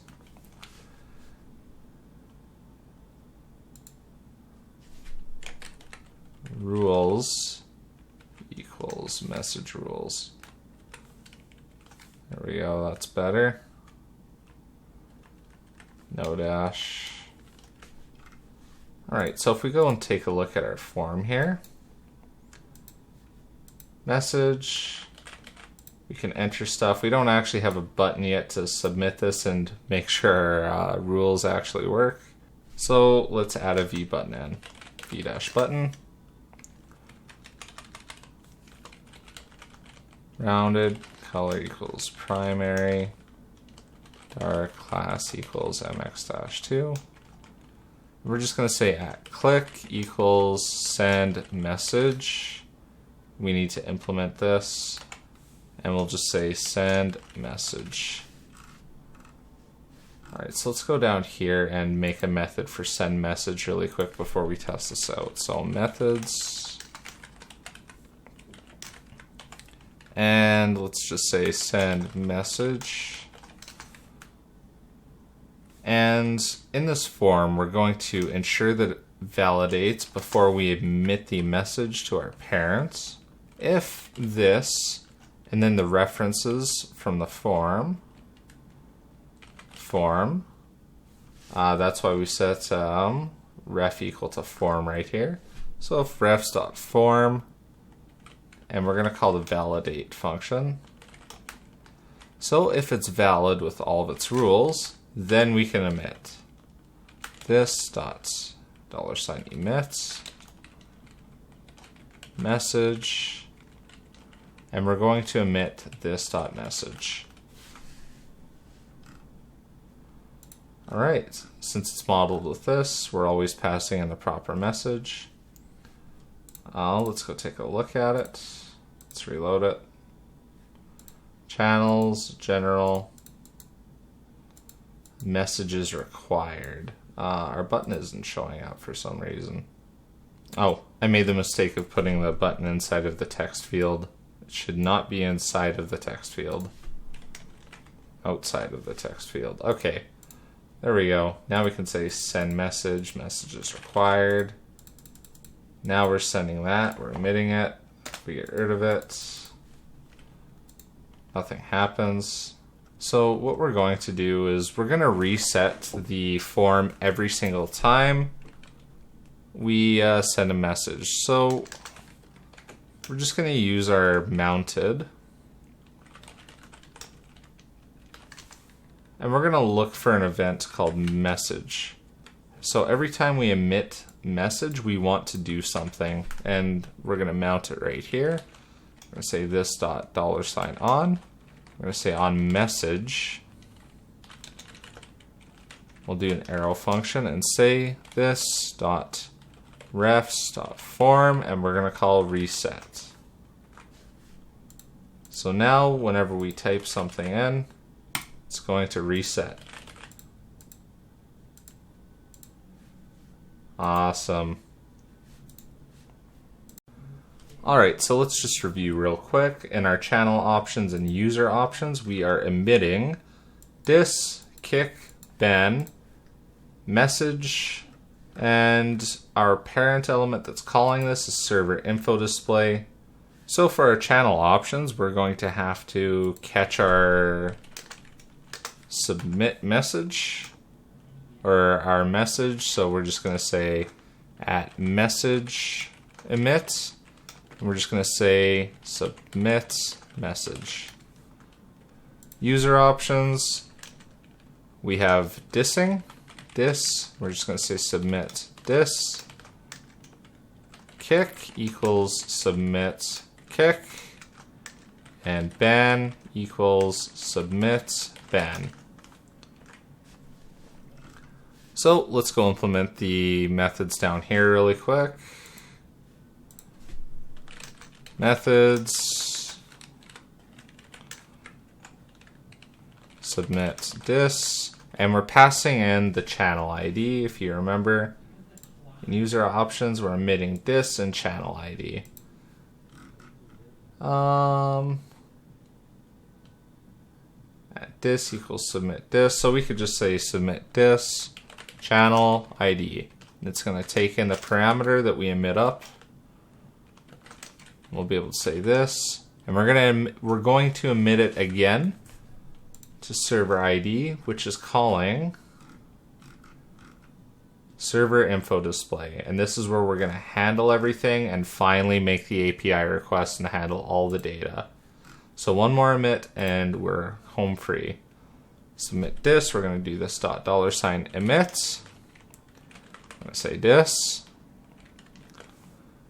And with this, we need to pass in the channel ID as a parameter. And we also need to pass in the name. To get the name of the currently active channel, we just need to say this .active at 0 .name. Because when we diss, we're dissing the targets. And the parent element doesn't have any access to the name of anyone that we're dissing. That's all in here. So when we open this and say we want to diss this user, this is active 0 .name. So we're passing up saying, hey, we want to diss void prototype. So we're passing in saying we want to diss void or the name of the person in this channel. Oh, it moved everything. Okay, now we need to do submit kick. Going to this.emit. I'm going to say kick. And we need to pass in the ID of the person we want to kick. Again, our parent element doesn't know who to kick because it doesn't have access to a currently active ID, but server info display.view does. So we're just going to pass in this.active0.id. And it's going to be the exact same thing for ban. Submit ban. Ban. We're going to emit ban. And finally, we're going to submit message because that's what our channel passes in. We emit message, and we pass in the parameter of this.message. So let's go back to here. Submit message, message, and channel ID. I don't know what I'm thinking. We're only passing in message. We don't need to pass in channel ID into the parameter. So if we want to emit this.emit message, we're just going to pass in a message and we're going to pass in the channel ID, active0.id. Alright, and to finally handle all of this calling, we're going back to server ID. We're going to server info display. And we're going to finally handle all of our calling. We have at this, We're going to say request dis at kick. We're going to request kick at ban equals request ban at message equals request message. So let's go down to our methods, and we've already implemented them. So we're all good and set. Let's test this out with our Discord server. If we go to Technautis, we'll make a text channel called front end tests. So we'll start things off by seeing if we can send a basic message to front end tests.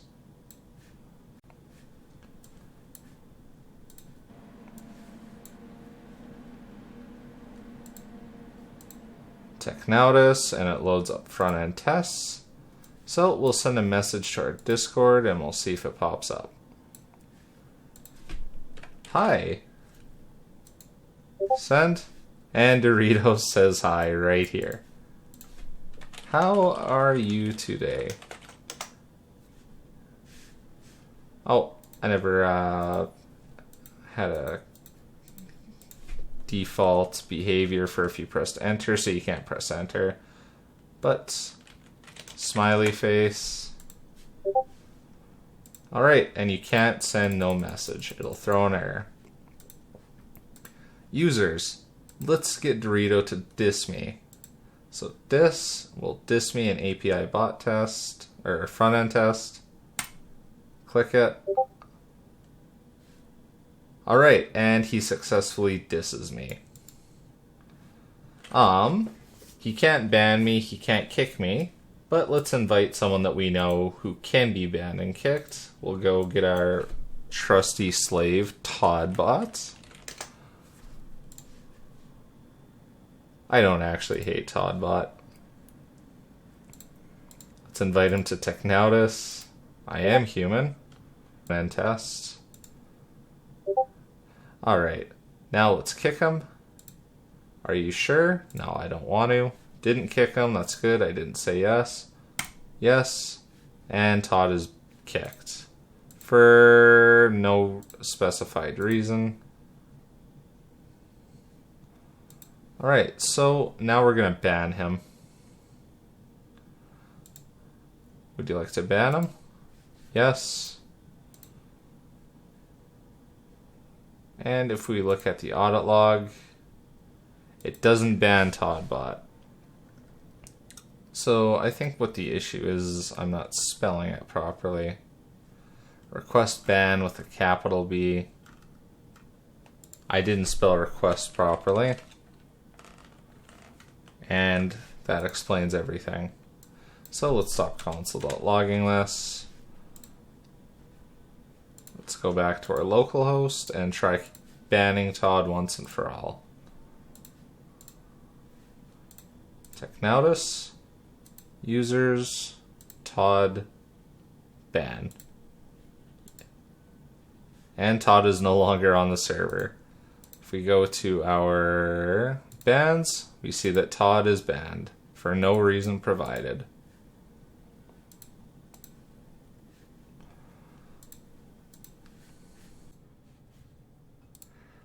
And that concludes the project for this video. I've left a lot of room in this project for improvement, and I encourage anyone who watches this to improve upon this project in any way that they see fit. A couple of things which could improve this project are the capability to add multiple bots, or the capability to sign in with an account and manage bots, or even if you were to turn this into a real-time application, or etc. Please like the video and subscribe, leave a comment, and I hope you all have a great day.